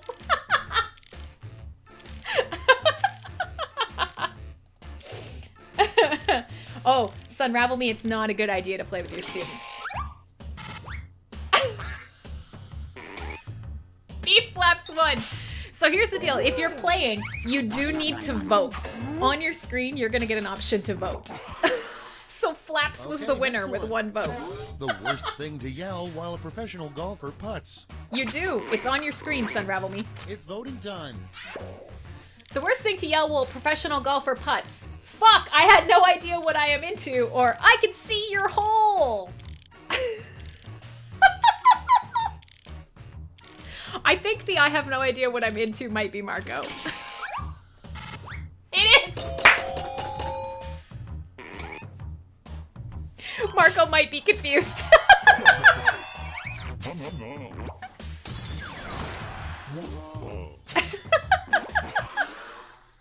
Next in line, a name for a really scary swamp. Blank Swamp. Is it the double Vote on T? your devices. Is it the WTF swamp or the black swamp? Now, can I just say, step up your game, because holy shit, that is a gift. And we got WTF or black. I don't want to vote for either of these. I feel like these could be better.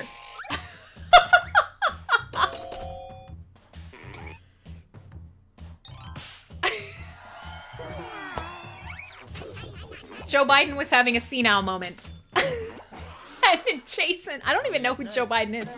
Superman's special power that he never tells anyone about. Time to vote. Is Superman's special power never getting a wedgie or a laser boner? Amazing.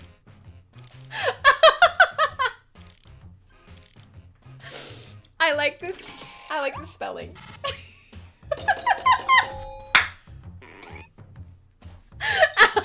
The laser boner. Maybe that wasn't a boner.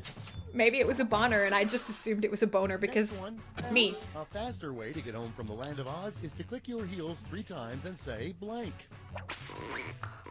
It's voting time. The fastest way to get home is to click your heels 3 times to say there's no place like my bone or fuck.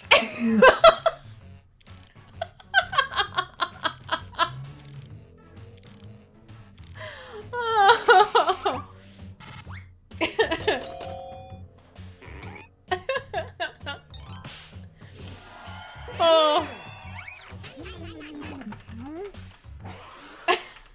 And next, where do babies come from? Oh no. Vote on your devices.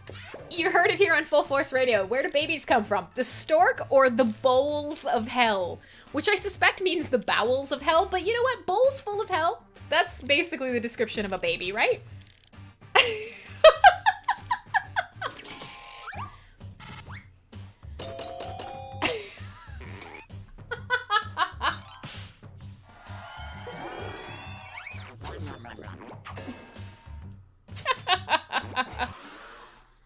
Next up, a good puck replacement if they run out of pucks in a game of hockey. Oh no. So the automatic win was a Roomba that screams when it hits things. I would watch that hockey game. And next is I would 1000% watch that. yell during church. Time to vote. Is a bad thing to yell during church, my balls hurt, or lay your hands on me, Jesus Daddy?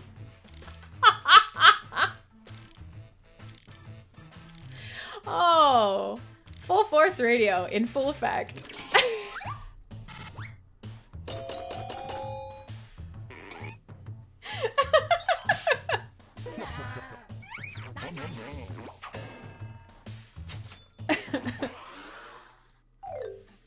That's all for round 1. Here's the scoreboard. Who's winning right now? That's the real question. Who's the biggest perv? Oh, it's me! I want to know who Jerry Banfield Everything is. worth 2 times as much as that silly round 1. All right, so for those of you who are playing, your prompts are on the screen. Answer.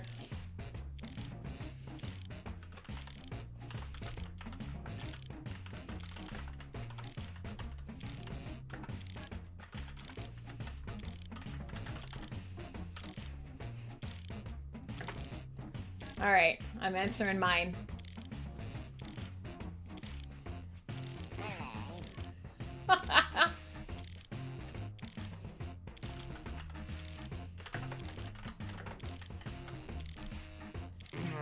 All right, I'm done, so we'll see who else we're waiting for. If you're playing, you got prompts on the screen. If you're just watching in the audience and you're trying to figure out what the fuck's going on, we're phoning it in for Full Force Radio. We're playing a game of Quiplash here.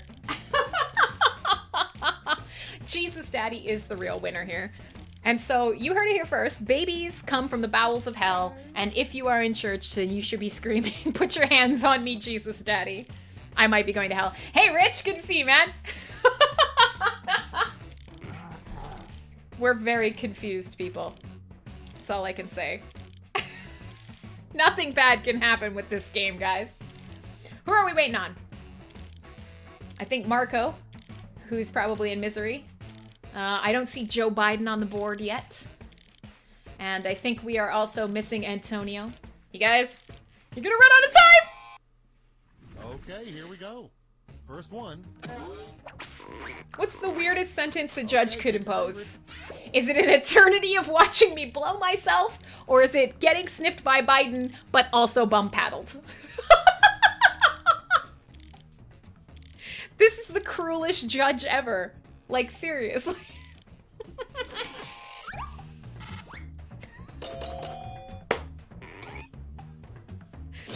It's much worse that it's Jerry Banfield blowing himself.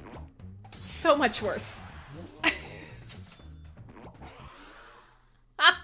in line, a rejected shape for marshmallow peeps. What's a rejected shape for marshmallow peeps? Pecker. Well played. Or no idea. I kind of figure we know where this one might be going.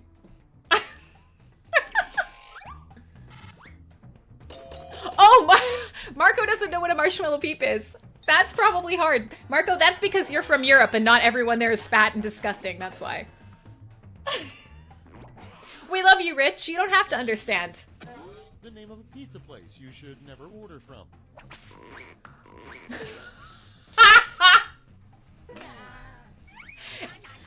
So Pineapple Place Pizza. Antonio was playing to the audience there, knowing you all fucking hate pineapple on pizza. The least popular item in the Victoria's Secret catalog. Vote on your devices. Oh my god. What's the least popular item in Victoria's Secret catalog? Is it Victoria's Kegel Stone, which I would argue would make her very popular, or that one thing? I think some of you guys are learning on the fly.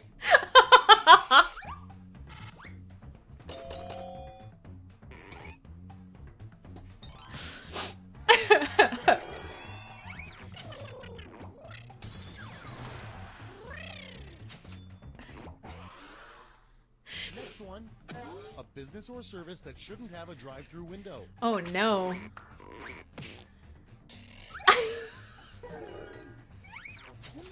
Apparently you shouldn't be going for anal bleaching at a drive-through window. Thank you, Jerry Banfield. I'm glad you told me. A lesser-known ingredient in most microwave pizza pockets. Time to vote. What are you finding in your pizza pocket? Is it cream of some young guy or Clay's beard hair? These are the real important questions. Oh no.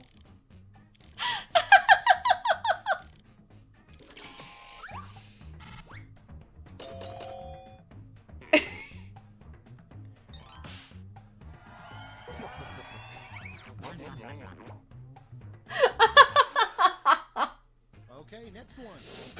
Rename any famous work of literature so that it is ruined by the word but. Sunravel me, this was your question. Vote on your devices. What is your famous piece of literature that is ruined? Is it the decorrelation of butt? Or the don't mess with the butt? Okay, I feel like some of you guys might have panicked on this one. What about like Butts and Prejudice? Starry Butts. Oh no, that's a painting.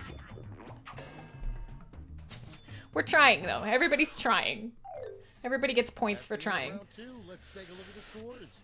Okay, this next one's for all the marbles, and then we'll turn off Quiplash for a little bit.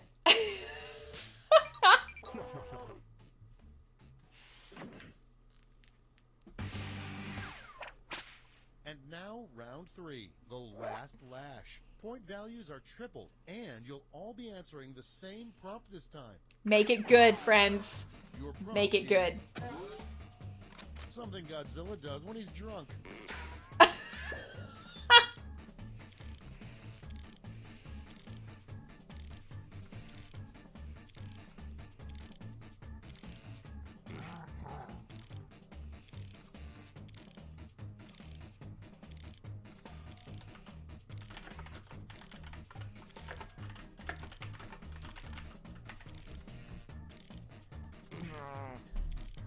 All right, everybody's answering the same question this time around.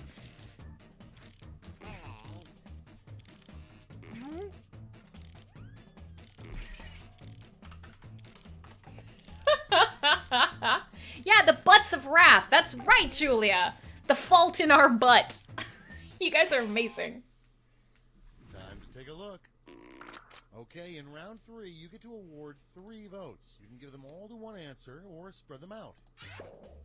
All right, so things that Godzilla does when he's drunk.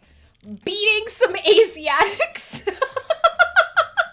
Using the Empire State Building as a dildo. He stumbles on buildings because he's drunk. The banana splits. Shits on China. Tries to scam head from Mothra. Or brings peace to all nations. Joe Biden, we see you, bro. We see you. These are terrible. And you're all going to hell. And Rich, I'm so sorry if you had a bad day, because this is not going to help.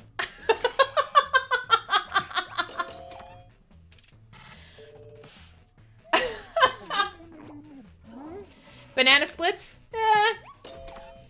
Beating some Asiatics. I'm the only one that voted for that. I'm so getting canceled. Stumbles on some buildings. A respectable showing. Joe Biden did indeed vote for bringing peace to the nations.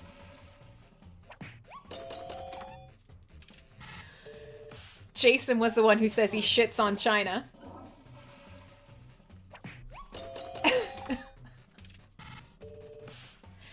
Second place tries to scam head from Mothra. That means the winner is Viking Adventure with using the Empire State Building as a dildo.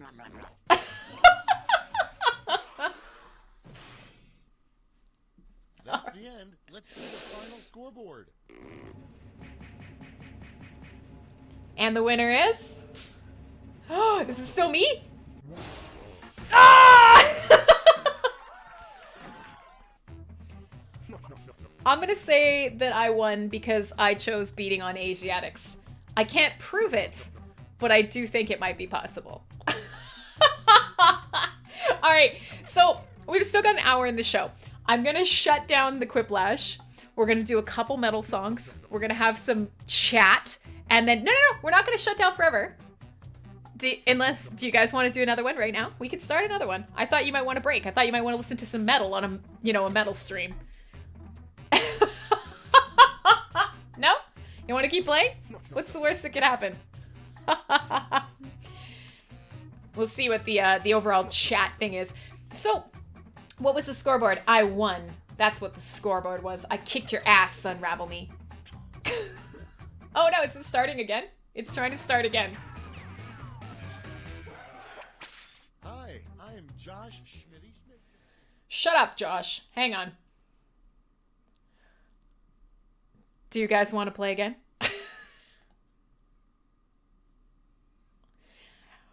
We're in it! I didn't agree! We're playing again. I'm sorry. I didn't know we were playing again. We're forced to play. If you want to join in the audience, you can. I thought we'd play some metal, but apparently, nope, we're doing this. This is what's happening, friends.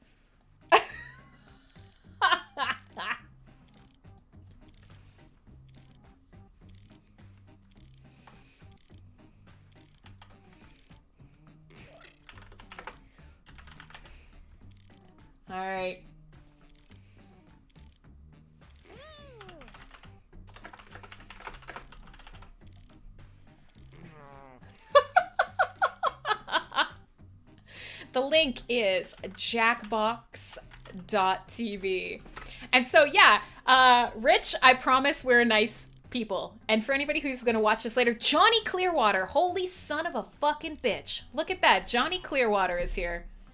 Do you want to play Quiplash with us, my man? I promise we're going to play some metal. But right now we're playing very silly, inappropriate games with each other.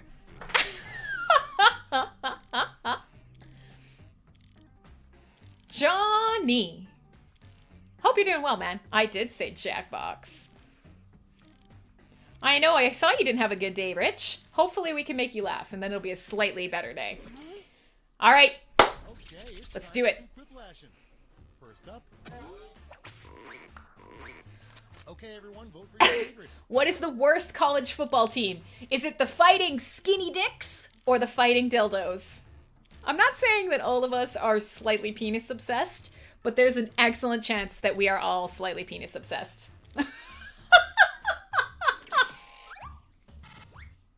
It's me and Sunravel Me. Oh my god. Oh, we both went for dicks.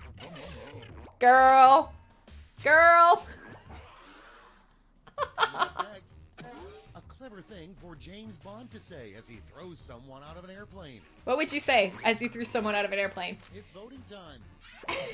See you in a few, or have a nice trip. See you next fall. Wah wah. Isn't the whole thing that you throw dictators out of helicopters? Isn't that a whole thing right now?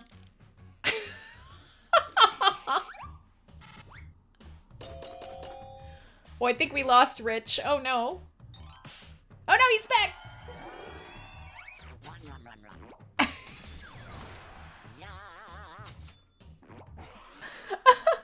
Next in line, a cute name for hemorrhoids. Is there a cute name for hemorrhoids? Vote on your devices. What's a cute name for hemorrhoids? Is it dupe or is it moist butt giggles? I feel attacked. I feel like moist butt giggles is a dig at me. I feel attacked.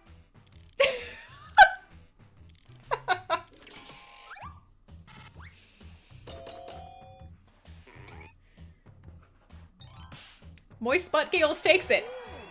All right, Jerry Banfield must be Cly. Is it Cly? Cly, are you Jerry Banfield? The worst person to narrate the audiobook of 50 Shades of Grey. Time to vote. He's the worst person to narrate audiobook 50 Shades of Grey. Is it me? Or is it Rondon? Question mark? Who would you not want to read to you 50 Shades of Grey? I could read it to you very sexually. Everybody votes Rondon. Please don't make Rondon read to us. Now he needs to do it. I agree. 100%. I would pay. The worst advice your boxing coach could give you. What's the worst? What's your devices? What's the worst advice your boxing coach could give you? Is it grab him by the pussy or hit him with your nose? These are both very bad advice. Both of these are bad. These are not. It's not good advice.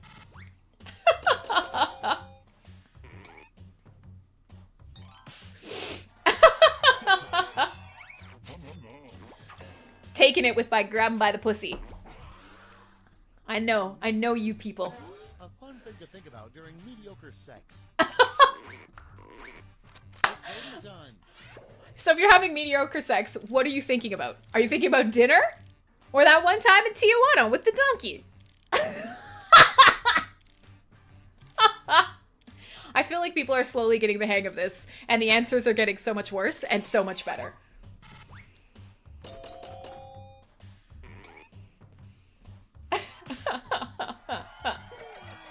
Dinner. It's dinner. Everybody's thinking about food. Food and skinny penises, you sick Next fucks. up, the perfect song to hum on the toilet. Vote on your devices. I don't happen to know either of these songs, but are you humming Dumps, They Be Happening? Or Once You Go Black, You Never Go Back? And given the current state of the world, I'm not gonna push you in any direction. If you're on the toilet, you're pushing anyways. split down the middle, but the audience made the deciding vote on that one. Well done, Joe Biden. Well done. You fucking perv. Next one, a good name for a sex robot. Wow, this got so dirty so fast. What is a good name for a sex robot? Not what you think it is, or the Penetrator 2021. Oh no. I'm not voting because I'm playing. I know, I'm sorry. Viking Adventure, I'm a disaster. What can I say? It's not that I don't love you, it's because I'm reading your answers out loud. This is actually ridiculously hard to coordinate.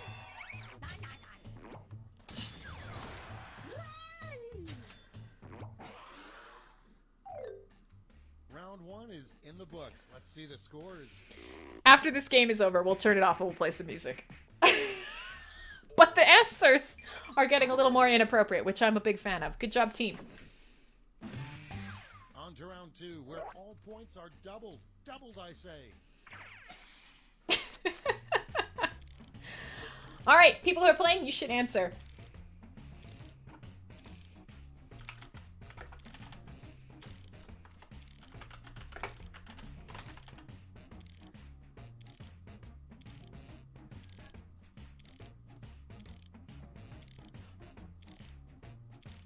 Oh no, I just fucked my answer up.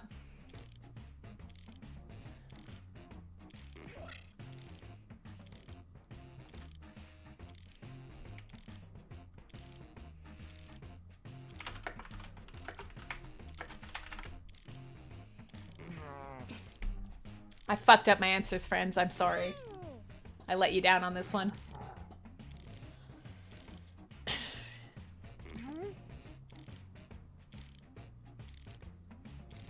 Who are we waiting on here? Viking Adventurer. And he's in. Antonio. Antonio's been coming up with some good answers. Even if you don't know English, man, you're killing it.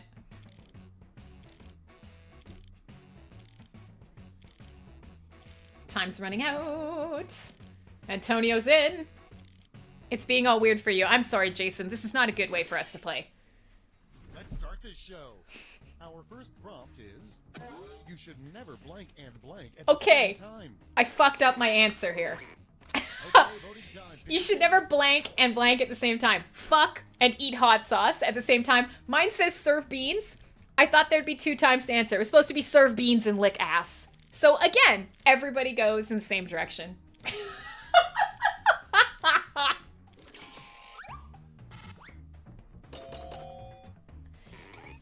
Yeah, fucking eat hot sauce. Viking Adventure. I'm not saying we were in the same place, but we were in the same place. And next is, vote on your devices. What is the most disgusting breakfast cereal? Skin flakes or hemorrhoid flakes? You guys are fucking sick. Sounds like a Ron answer right there. Jesus. Hemorrhoid flakes. I don't know. I thought skin flakes was disgusting.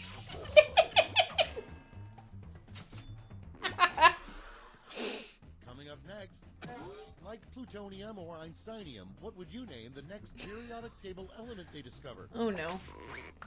What would you name your element?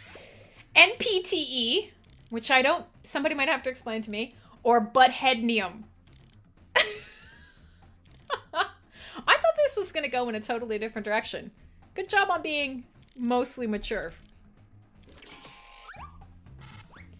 Marco's thinking not in English. You're going to have to explain the joke to us after, Marco.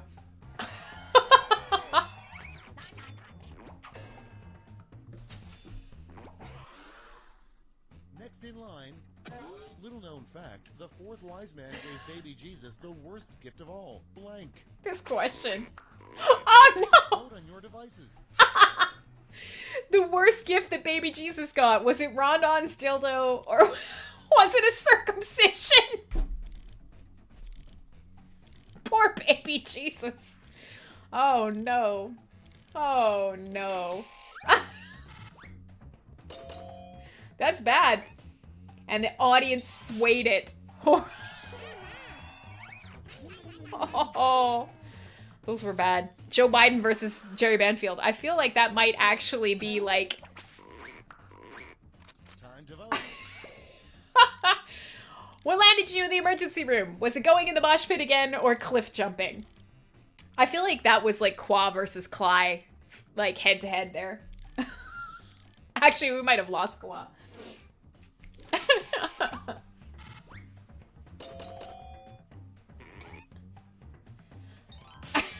Everybody knows it's me. It's me! Get their face knocked off in the mosh pit. And next, a ridiculous government agency that no one knows about. The Department of Blank. Oh dear. Vote on your devices. What is a ridiculous government agency that no one knows about? Is it the Department of QAnon or the Department of butt paddling and dildo measuring? Minus points for butt paddling and not bum paddling. But I'm a fan. I'm a fan. I tried to vote for it and I missed it.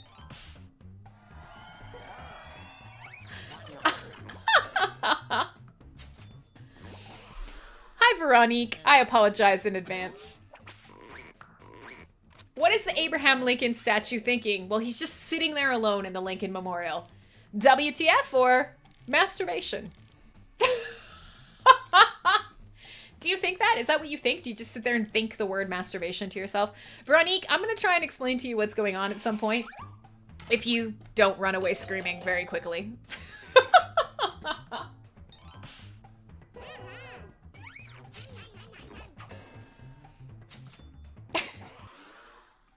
Coming up next, a gift nobody would want, the Blank of the Month Club.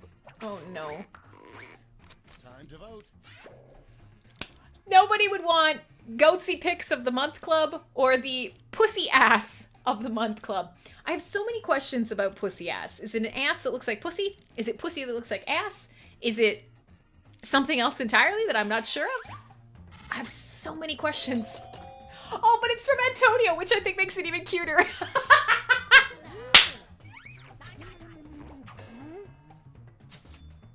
It's an ass that is a pussy. Oh, okay. Round 2 is no more. Let's see the damage. All right, last round and then we'll stop this because I'm just driving away everybody. Whoa, Viking Adventure, then Antonio, then me. Antonio, you're doing well, man. Welcome to the last final round. Stakes are triple. There's just one prompt, and you're all getting it. All right. Your last prompt is bad advice for new graduates. What is your worst advice that you would give to a new graduate? Oh boy. Yes, unravel me. This is your wheelhouse. What would you tell your students?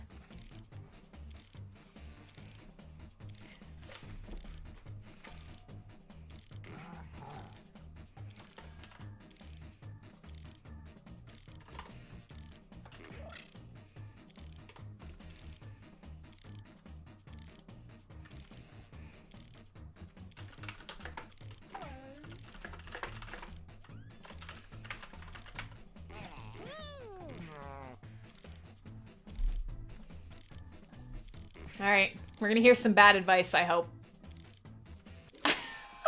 Let's see the responses. Hand out your votes. Oh boy, all right. So your choices are, what's bad advice for new graduates? Be gay. Woo-hoo-hoo. Take the first job you can and marry the boss. Believe in your government. Do drugs and travel. Don't fuck, just study. Go for your next degree or quit now. Arguably, some of this is good advice, and I'm not sure how to feel like that.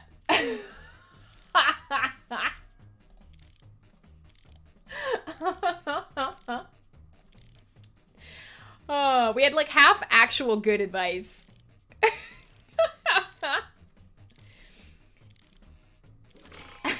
Be gay and do crimes. Go for your next degree. That's bad advice. That's terrible advice. Don't fuck, just study. That's also terrible advice. That's the worst advice.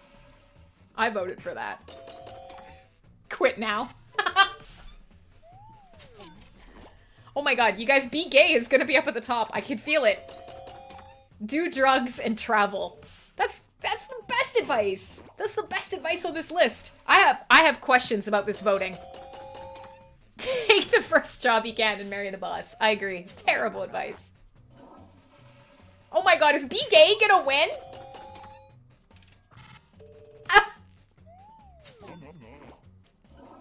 Guys!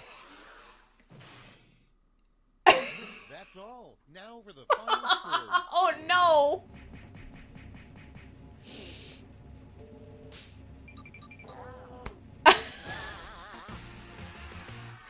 Viking Adventurer. Well done. Viking Adventurer wins it, Crimsonclad in second, and Antonio in third. Well done. I cannot believe that Gay looked like it was going to creep in there. Okay, I've quit the Quiplash game. Let's go back to the show. Let's pretend this is a real show. Hey, good fun. Good fun. We scared everybody away. I apologize. Do I do this every show? No, but I could. I mean, I've been thinking about it. But see, the thing is you could tell that we've never actually, this is the second time we've done it live. So let me jump back out. I'm going to stop sharing my screen. So for those of you who are watching in the Discord, sucks to be you, fucking nerd. Jump back into live on air. But yeah, so the first time I did it, I couldn't get the sound working. And that sucked because I had to narrate it all myself. Turns out, not a good experience. Not a good experience for you. This is the second time around that we've played, and I did get the sound, but unfortunately, in terms of you should stream another day. Yeah, I will. I'll probably do like dedicated Quiplash and Jackbox games on a different day. But you know what? Tonight's already a write-off. We're not really, like, I'm hemorrhaging listeners, and I didn't tell anybody about Full Force Radio, so, yes, 9 is going to get more alcohol. So we will. We'll split this out, and we'll just do games. People want me to game stream anyways, but I thought this would be a little bit of a fun distraction tonight, because, let's face it, everything's going to hell, and I didn't tell anybody the show was on, and we're rolling with it. So, thanks for sticking with me while I tried to figure out what the best way to do Quiplash is. It's still not perfect, but admittedly, if I'm doing this on another day, I wouldn't be doing this in the MSP Waves room anyways, so you guys could just come to the stream. You'd be watching through the stream, and for those of you who got really fucked up by the lag, I wouldn't fuck you up as badly. Hooray! I'm not saying that I was, like, purposefully fucking you guys up, but listen, I'll take my wins where I can get them. All right, so everybody wants games. Nobody wants Full Force Radio. Fuck you. We're doing Full Force Radio anyways. We got not quite a hot titty, not a hot toddy. A hot titty toddy tootie. Yeah, whatever. We'll figure it out. This is all an experiment. Full Force Radio, everything that Crimsonclad does, my entire life, MSP Waves, it's an experiment. It's all an experiment. It's all in good fun. This is the only thing I hate about metal shirts is they all kind of bag in a weird spot that makes me look like I have a roll right under my tits. It's weird. It's weird. Oh, Lord. So, while we're fixing the camera, fixing the stream, fixing the sound, fixing all of your problems, I had to play some more music. This is actually a heavy metal show. It normally is. But I didn't tell anybody. Ron, that is amazing. I also wouldn't do that. Please don't ever put your hand inside me or another woman like that. Okay? Okay. Bye, Mr. Meeseeks. You were a champ. I can't believe you stayed as long as you did. So, with all that being said, we are going to play some music now. I'm going to go back. I'm going to play some more Children Vote On. We are going to round out the night with just some chat. We're hopefully not going to get caught up in too much insurrection as talked. And then, yeah, whatever you guys want to talk about, since I've scared literally every other person away. What else is new? God damn it. What else is new? And Antonio, you're a champ, man. I'm impressed. I'm seriously impressed. You were so worried about your English, and your English is fine. You're one of us. You're a sick fuck like the rest of us. So let's jump back. Let's do some more Children Vote On because I said I would. So I will. So I am. So there. Fuck you. And I am going to play something off that newest album. So talking a little bit about Alexi, and now that he's talking about the art you did for your nephew. Oh, it turned out really good. Some chicks dig a good fisting. Johnny, look at that picture. That is not a fisting. That is some sort of like soft, gentle tissue wall penetration in a hole that didn't exist before. I mean, I know where your fallopian tubes are. but I'm just saying, if you're doing this and you have long nails, you're going straight through something, and that woman is not going to be happy. All I'm saying, just listen. Just trust me. Just don't do that. Don't do it. All right. Yeah, his English was better than Joe Biden's. I'm not sure who Joe Biden was. It's either Qua or maybe it was Jason. It actually might have been Jason because Jason was also struggling with some weird lag issues and stuff like that. And then he kept, or maybe Jason was Jerry Banfield. Listen, you're all sick fucks and I just don't know. So maybe Qua left because Qua hates me. I'm trying to fix this camera. We're changing things around in the studio. So if you're ever wondering what I'm doing and why it's all fucked up, it's because I am constantly changing everything day to day, trying to get it just right. Well, the problem is, it's never right. It's never right, and it's never very good. But it's okay. That's what you're here for. So a fallopian punch. Is that like a falcon punch? All right, so let's continue. I'm going to play you guys a little bit more Children of Bodom. Speaking because, obviously, Alexi, I showed you guys some pictures. We talked a little bit. Super alcohol addiction. And, if he hadn't passed away, if he hadn't actually died this recently, gosh, I got lights going on in the background. If he hadn't passed away, he actually had been maybe not thrown out of Children of Bodom. Oh my God, the camera just keeps falling. He wasn't thrown out of the band, but let's put it this way. He was very aware that he was part of the problem and part of the breakup of the band. And so Children of Bodom, there was some weird shit that happened right before the end of the year in 2019. And I'm sorry, because this is probably making tons of loud noises in your ear, but I got to tighten up my microphone stand. There we go. So what ended up happening was Children of Bodom said, hey, listen, you get in a lot of fights with us. And he was pretty aware that he did. There's one thing that I have to say, people who have addictive personalities and people who are addicted, whether it be to booze or to drugs or to whatever else they've got going on that's ruining their life, they often don't make good choices. And they often do cause fights, hurt the people closest to them. And one thing that I can give true credit to Alexi Laiho for is he knew that was a thing that was happening. He was constantly getting into fights with the rest of the band members. He was pretty open with the fact that he was a source of issues and that when he was drinking, he wasn't always a super nice person. Hey, Rich is back. Sup, Rich? I don't think Rich is listening. I think Rich is just coming here to chat. So be nice and chat with Rich if you're in the Discord right now. But he recognized pretty clearly that a lot of the time he was the problem. A lot of the time he was starting fights, and a lot of the time he was causing issues within the band. And so if you don't follow these matters, which you probably don't if you're not a hardcore metalhead, what ended up happening was a really interesting case where they were trying to decide who owned Children of Bodom, the name, the trademark, the band. Alexi Laiho was a founding member, but at the same time, they were breaking up and they were not going to be in that same sort of group anymore. It wasn't going to be made up of the original Children of Bodom members. And so this became a struggle for them because who gets to keep the band? When you break up, who keeps the pets? Who keeps the friends? What do you get in the divorce? And so there were some weird proceedings trying to decide which members would actually be Children of Bodom. And when it all shook out, right before the end of his life and right before the end of 2019, it turned out that it would be everybody but Alexi. Alexi would leave the band and the band would be Children of Bodom without him. And so their last run of performances in 2019 was the last run of Children of Bodom with the makeup that we knew it as, with Alexi playing with the band.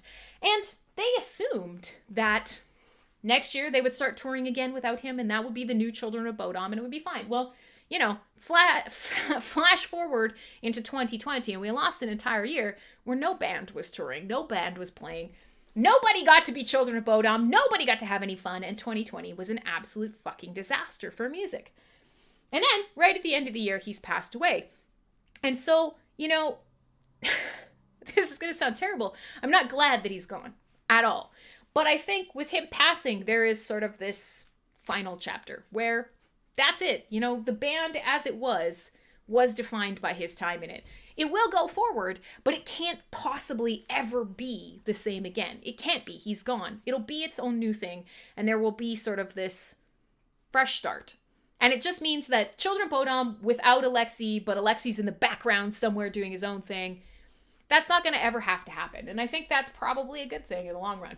Now, for most of you guys, you don't care about this, this metal shit, especially because tonight I didn't promise you guys metal, and then I got you all wound up with Quiplash. So for the last little bit, I am going to play some more loud music. If you're cool with it, I'd love to play it for you. Now, really early in his career, Alexei did write a little bit about his struggles with alcohol and drugs, but not for most of his career. In fact, most of his career, he's fucking living the party lifestyle. His nickname was Wild Child. But there's a track on this album. It's quite quick, and it's a little bit faster and perkier and more upbeat than a lot of their music. And it's a track called Under Glass and Clover, If I Can Talk, which I can't. Bye, Round Bear! Under Grass and Clover. And it was actually written about his struggles with drugs and alcohol. Basically meaning, you know, dead, buried under grass and clover. And I play this for you guys because it is a great track, and arguably, now that he's gone, a lot of people are looking at Children of Bodom's discography. They're trying to pick their favorite albums. There are so many good ones all the way through the 2000s, but I have to argue that very rarely does a band continually get better. Is every album amazing? And very, very rarely is their last album the best one. But I have to admit, there's something about Hexed, this last album, that is fucking fantastic. So, for the last, 4 of you that I have here, because I've literally driven away all of the other audience members. Man, this is a quiet night even for me. Quiplash was not a good choice. I'm going to play you guys the track Under Grass and Clover, and then we'll be in the last half hour of the show for the night. We'll talk a little bit about going into next week. We will make some plans for the new year. And, we can also do, open chat if you guys want to talk about anything. Or, of course, we can yell some more about Clown World, but I'm trying to avoid it. Here's one of my favorite tracks by Children of Bodom, which is kind of hilarious because it, in the scheme of things, it just came out. I haven't had that much time to love it. A year? Tops? But fuck, it's a gooder. Here you go. It's Under Grass and Clover. When I do say it right. Blah, blah, blah. Here on Full Force Radio.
You absolute wild man, there isn't enough time!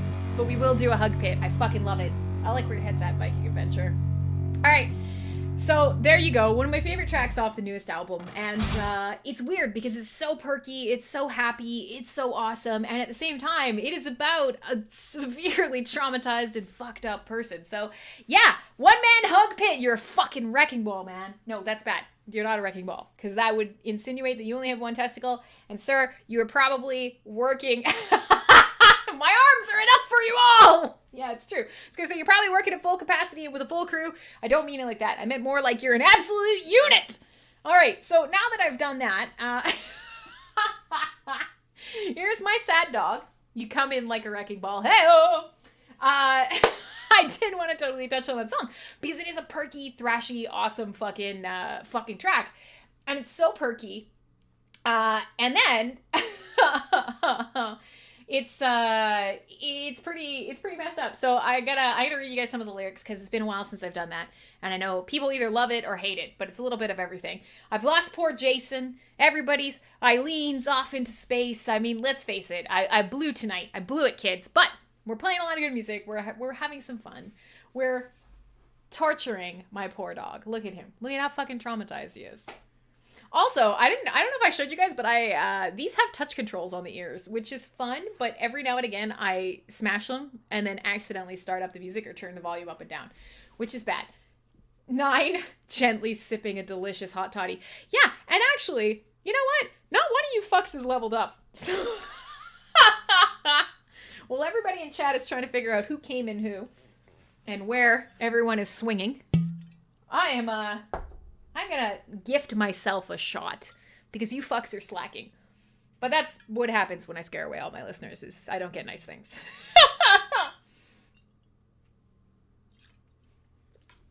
All right. So, perky, happy sounding song. Let me quickly grab the lyrics for you guys because they're pretty killer. Flashback from the night before, or was it the other day? I couldn't say. It's all coming in pieces, but before they fade away, goddamn, what did I hear? What did I do? Where did I go and how did I get there? I know that I'm too far gone. A deadbeat, a travesty, I have no strategy. Fuck me, there's blood on my hands. That's nothing new, but they're shaking now. Everything is soaked in sweat. Here comes the part, forgive and forget. Who should I forgive? Who should forgive me? Forget that plan. I don't really give a damn. I just need my fix. I'm dying. Break out the bottle and I'll stop crying. The calm washes over me, my soul drying my tears. Under the grass and clover, a new sense of hope appears. So, I mean, the song continues, and I'm going to leave it because he actually talks about basically how the further he got into alcoholism. And no, you didn't miss the hug pit, Julia. You did not. I know. Everybody's peacing out. And everybody loves Ron shows and not Crim shows. Boom! Antonio saves the night. Not only does Antonio come flying in with a hug, he gets a hug level. He hugs someone who missed a hug pit and levels. That's like, that is, I don't even have words for that. I don't have words for how needed that was. That was clutch, Antonio. Well done, man. It was. I don't know if it was the best level. You've had some pretty good ones, Viking Adventure. But for tonight, that was the best fucking level. That was clutch. We needed that here.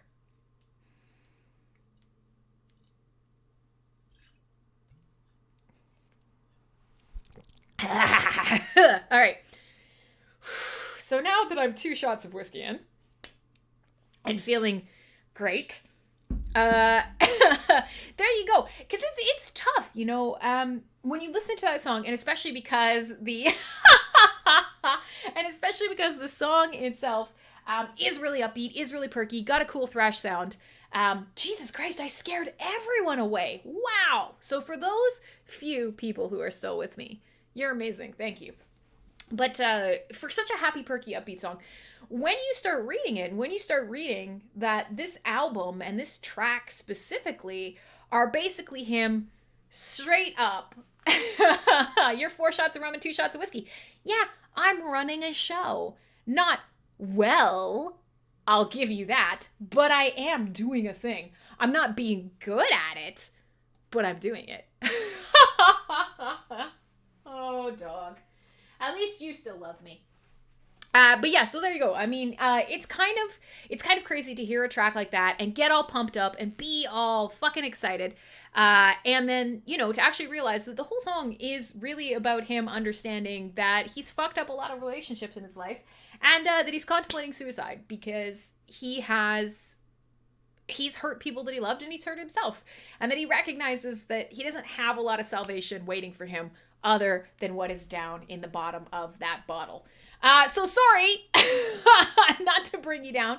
Oh, Lord. Cly's fake newsing us, but I'm glad he's here anyways. So if you guys don't mind, we didn't get a proper hug pit. I do want to play one more sort of long rolling guitar solo. For those of you who are just, keeping your avatars in chat to keep me happy. Yeah, I know. It's depressed is a mood. That's a mood. So for those of you who are just hanging out here in chat, leaving your avatars where I can see them, you are the real, as the Iron Sheik would say. You are the real. I am the jabroni. But I am going to play one more, and it is going to be off that same live album. From that album from Stockholm. So earlier, I played you this long improvisational sort of like solo that had nothing else except the keyboards and the guitars, and then kind of ended with that lilting, "You're the true fans." You are. And you know what?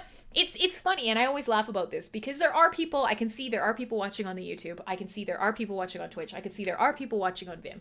There probably might be some people watching on MSP Waves, but maybe not.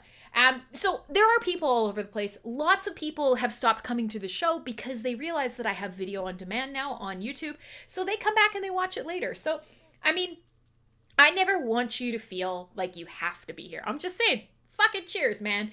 Even if you gotta go do something else and you just leave your avatar in Discord to like make me feel good about myself, that's fucking cool. Look at you being a supportive friend. Way to be, bro. Like, no actual snark. No snark. Burn the video on demand. Yeah, you know what? I can't get mad. I don't tweet. I don't share on Facebook. I don't use any social media or anything that people value to tell them that the show is on.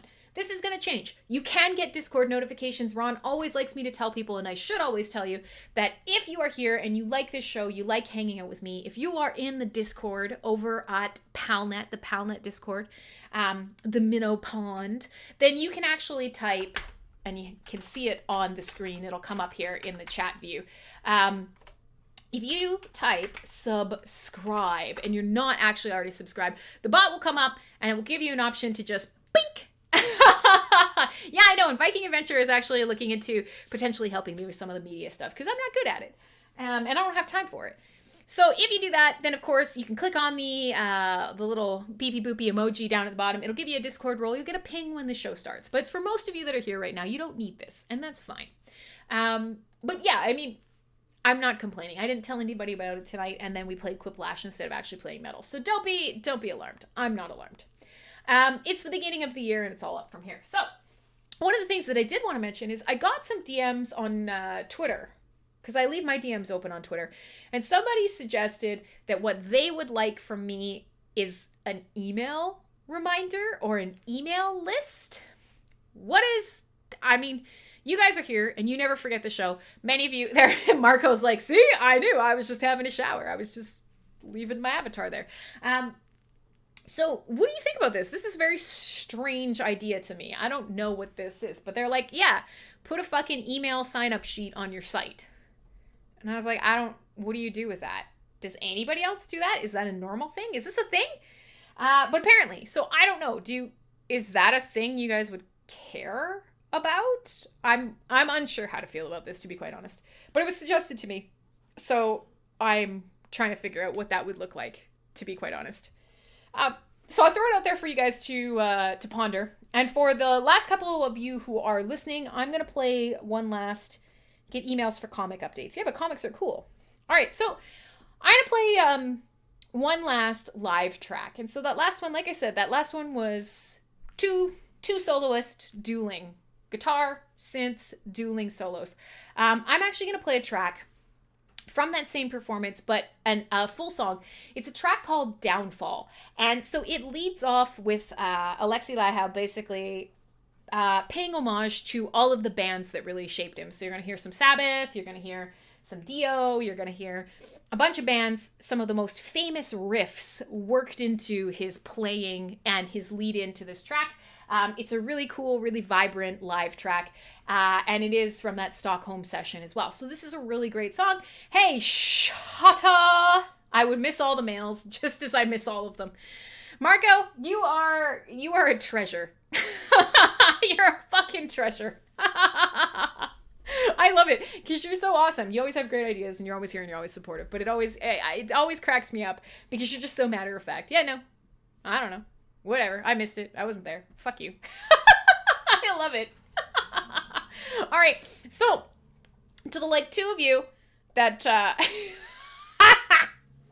that is still listening, let me play this track because it's a gooder, and it's the way that I want to remember Children of Bodom. These crazy, fun, off the cuff, improvisational, sort of classic metal meets the edge of what's next. A little bit of death, a little bit of rock and roll. And yes, a good hug pit. This is a good long track, so we'll have plenty of time for a hug pit, and I will also participate in hug pit. It won't be the last song in the night, but it might be the last Children of Bodom track of the night. It's called Downfall. My downfall is, I don't know, being bad at radio. Swoop is back! Sup, Swoop! Glad to see you, man. Hope you're feeling a little bit better. I know times have been rough for you, but we're thinking about you. So, whatever. We're playing some Children of Bodom. I've alienated most of the people because we were talking about fucking, I don't know, what were we even talking about tonight? Godzilla sitting on the Empire State Building like a dildo. That's what we were talking about tonight. No wonder everybody left. Marco, you're one of those people. When we finish this song, we're going to come back and we're going to yell at you about not checking your email. That's ridiculous. We have to talk about this. Are you one of those crazy people who hoards emails? How can any of you, I'm asking each of you in chat right now, how can you be that person who leaves unread emails? How? I'm traumatized by looking at that. Marco's put a picture in chat right now, and that picture is of 1,400 unread emails. 1,400. That's ridiculous. I am triggered. I'm triggered. Let's do some Children of Bodom, and we'll come back and we'll rag on Marco some more. The track is called Downfall. It starts off with some great classic solos. This is live in Stockholm. My name is Crimsonclad. This is Full Force Radio here on MSP Waves. Just come. Love me. Hug me. Fear me, and I'll be your slave. It's a Labyrinth reference.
fingers up there right now, come on!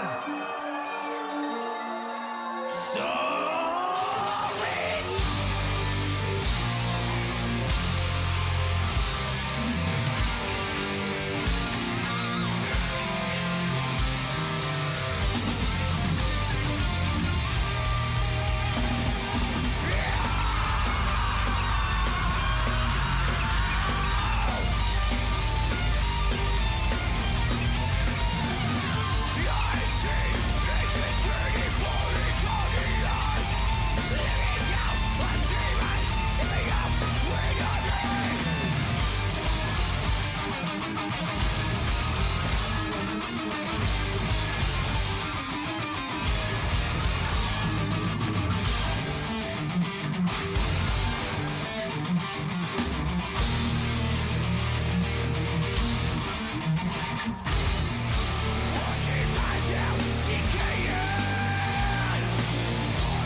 See you next time, alright?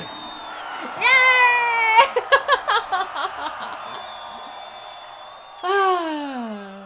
What a gooder! Ah! I get so fucking pumped. I get so fucking pumped when tracks like that play. Hey, so we are coming up to the end of the show. We're not quite at the end of the show yet. And actually, if I was fucking smart, I would have played that one last. Clay has snuck in right before the end of the show. We didn't break her. She's not broke. Oh, we might have broke her. Oh, Lord. So, hey, Full Force Radio tonight has been, it's been absurd. I saw Johnny snuck back in. I'm glad. Yeah. Man, I have a lot to say about Children of Bodom. And for me, it's forever going to be one of the bands that took me down into the rabbit hole. I do. I love Children of Bodom. I'm going to miss Alexi Laiho a lot. Children of Bodom, Alexi Laiho, saying them back to back. Children of Bohème. Like I said, we've just made up a French version of Children of Bodom. It's Children le Bohème. Blam. Julia has 4,800 messages. Let's hit 5K. Julia, I will hit you. I'm threatening you over the internet. This is a threat. So right before Clay got here, tonight, what have we done? We've talked about bum paddles. Hashtag bum paddles, bye-bye Alexi. We've mostly been talking about Children of Bodom, but we also have been talking a little bit about how John Schaefer of Iced Earth was seen front and center at the Capitol building. And then we played some Quiplash because you know what? Tonight, bit of a write-off, you know, we didn't get a full show prepared, but we're having a lot of fun. We're living our best lives. We're generally just having a time. Clay was mentioned a couple times. Ron was mentioned a couple times. Quiplash was fun. We will be looking at maybe on Sundays, potentially, I'm thinking. My best friend, who is also in Quebec, and is not Julia, but Julia is up there. My best friend is in Quebec, and he is...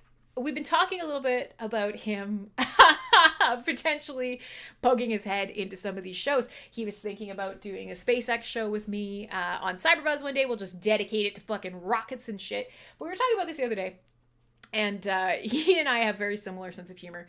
Very snarky, inappropriate sense of humor. And he likes Quiplash as well. So we may actually like... take a day, maybe like Sundays, and like you guys are suggesting, create a game stream. Maybe we can make a weekly Quiplash event that has nothing to do with this show. Viking Adventure, thank you! That we can all play together and have some more time. But right towards the end of the show, you know, I was mentioning, hey, how would you like to get notifications? What would you like to get? How would you like to be reminded that this show is on? Yeah, we have Discord notifications. Yeah, the Twitch tells you. Yeah, the YouTube tells you. I have no idea if Vim tells you, but probably. But somebody asked me for email notifications. Clay!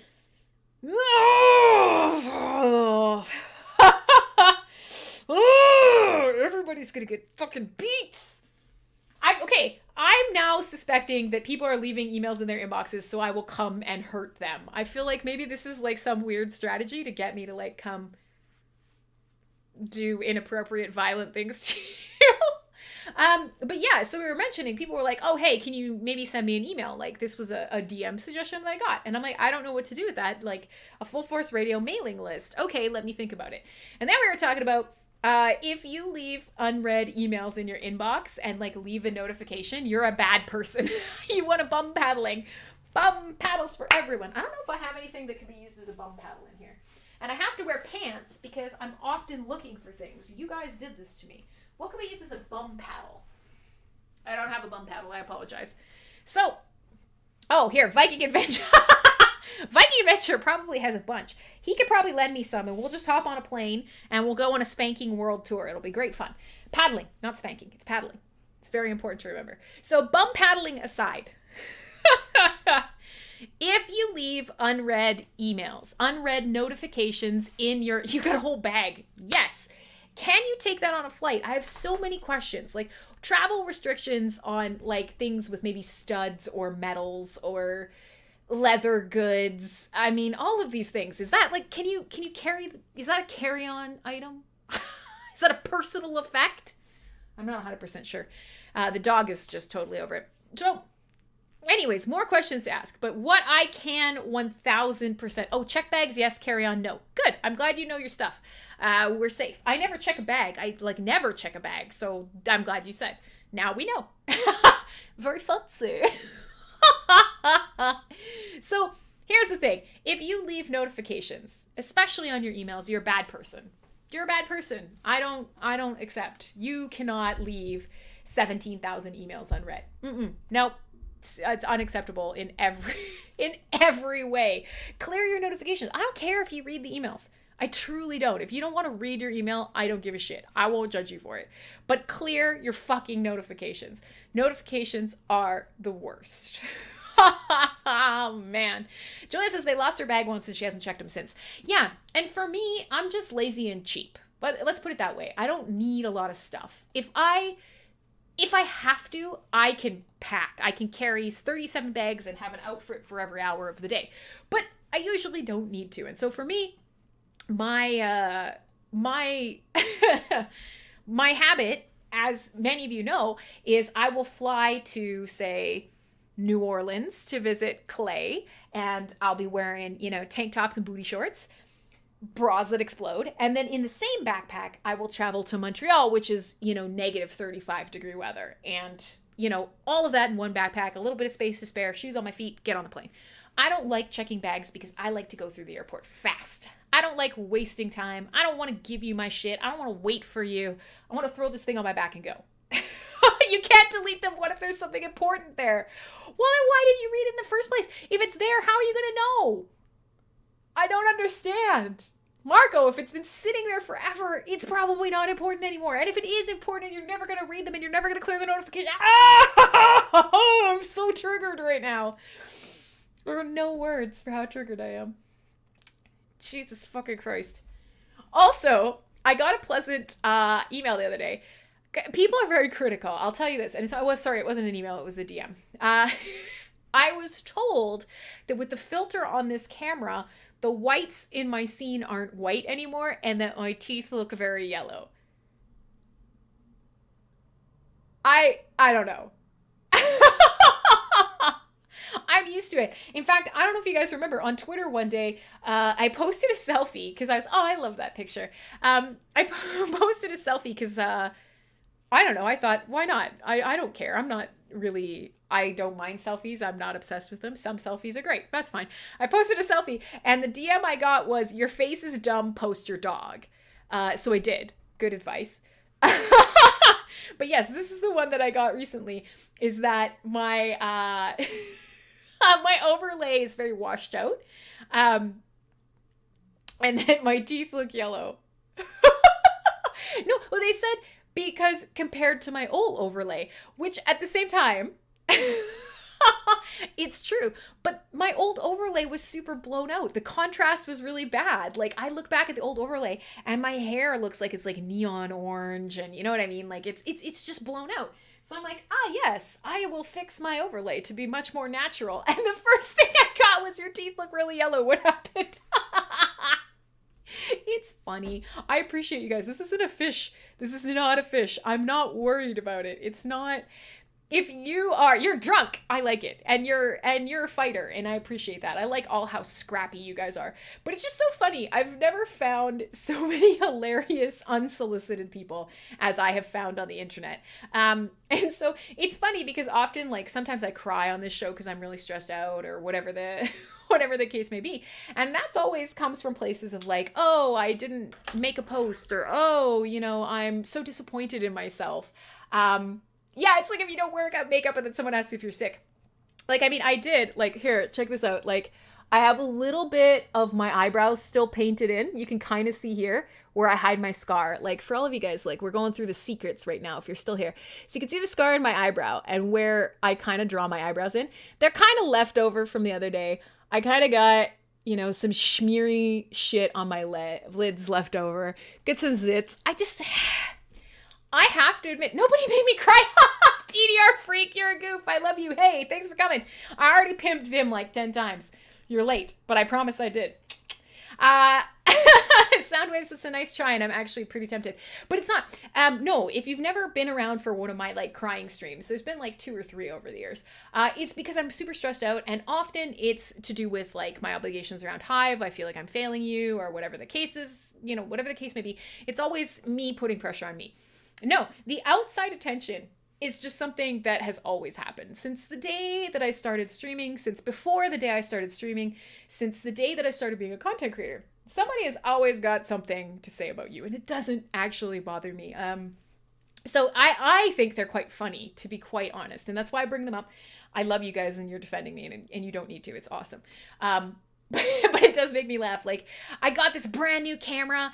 Like, you know what I mean? Like, the setup's looking pretty good. The background's looking pretty tight. Lighting is nice. Colors are much more natural now.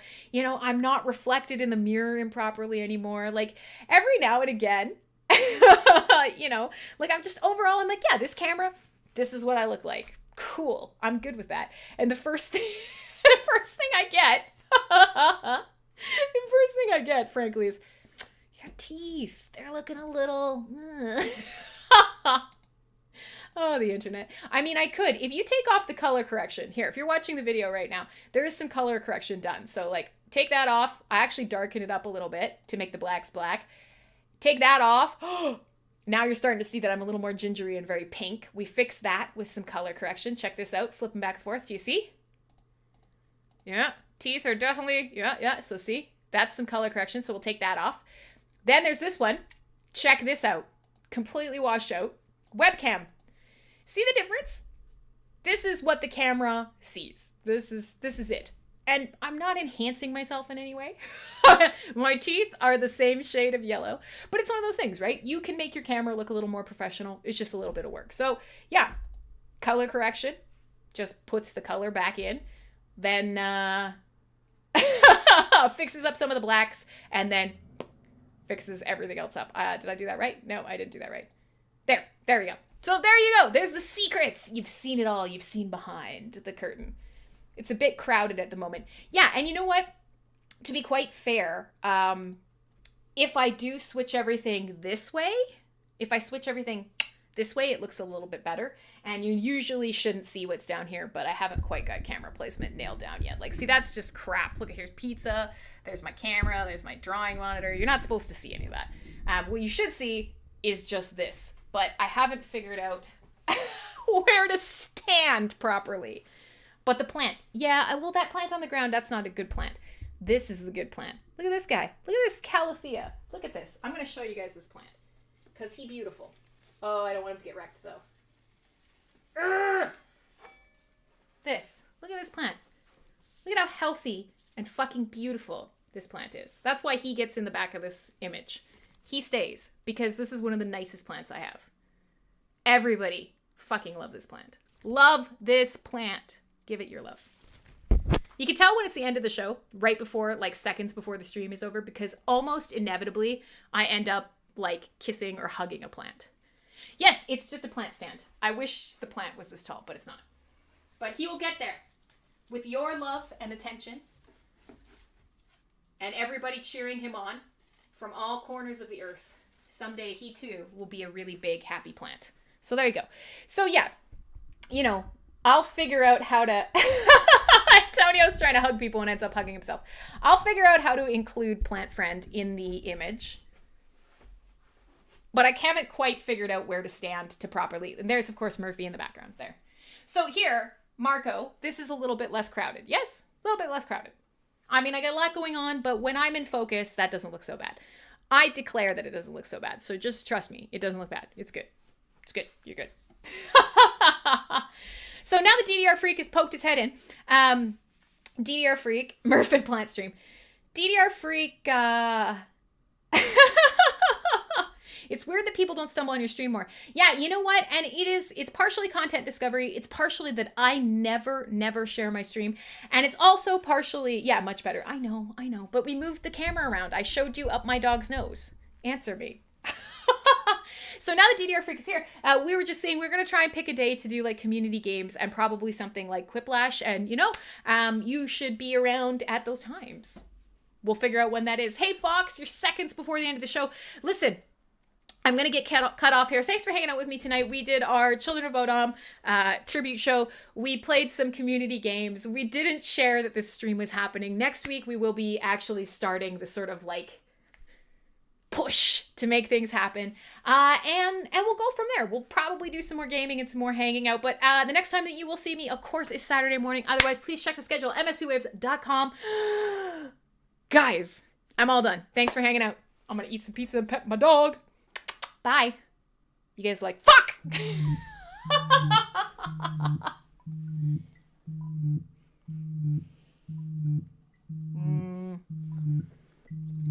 Everybody on Twitch and Vim and shit can still see me. Everybody on MSP Waves can't. And now my phone alarm's going off because it's 8 o'clock. Bye, guys.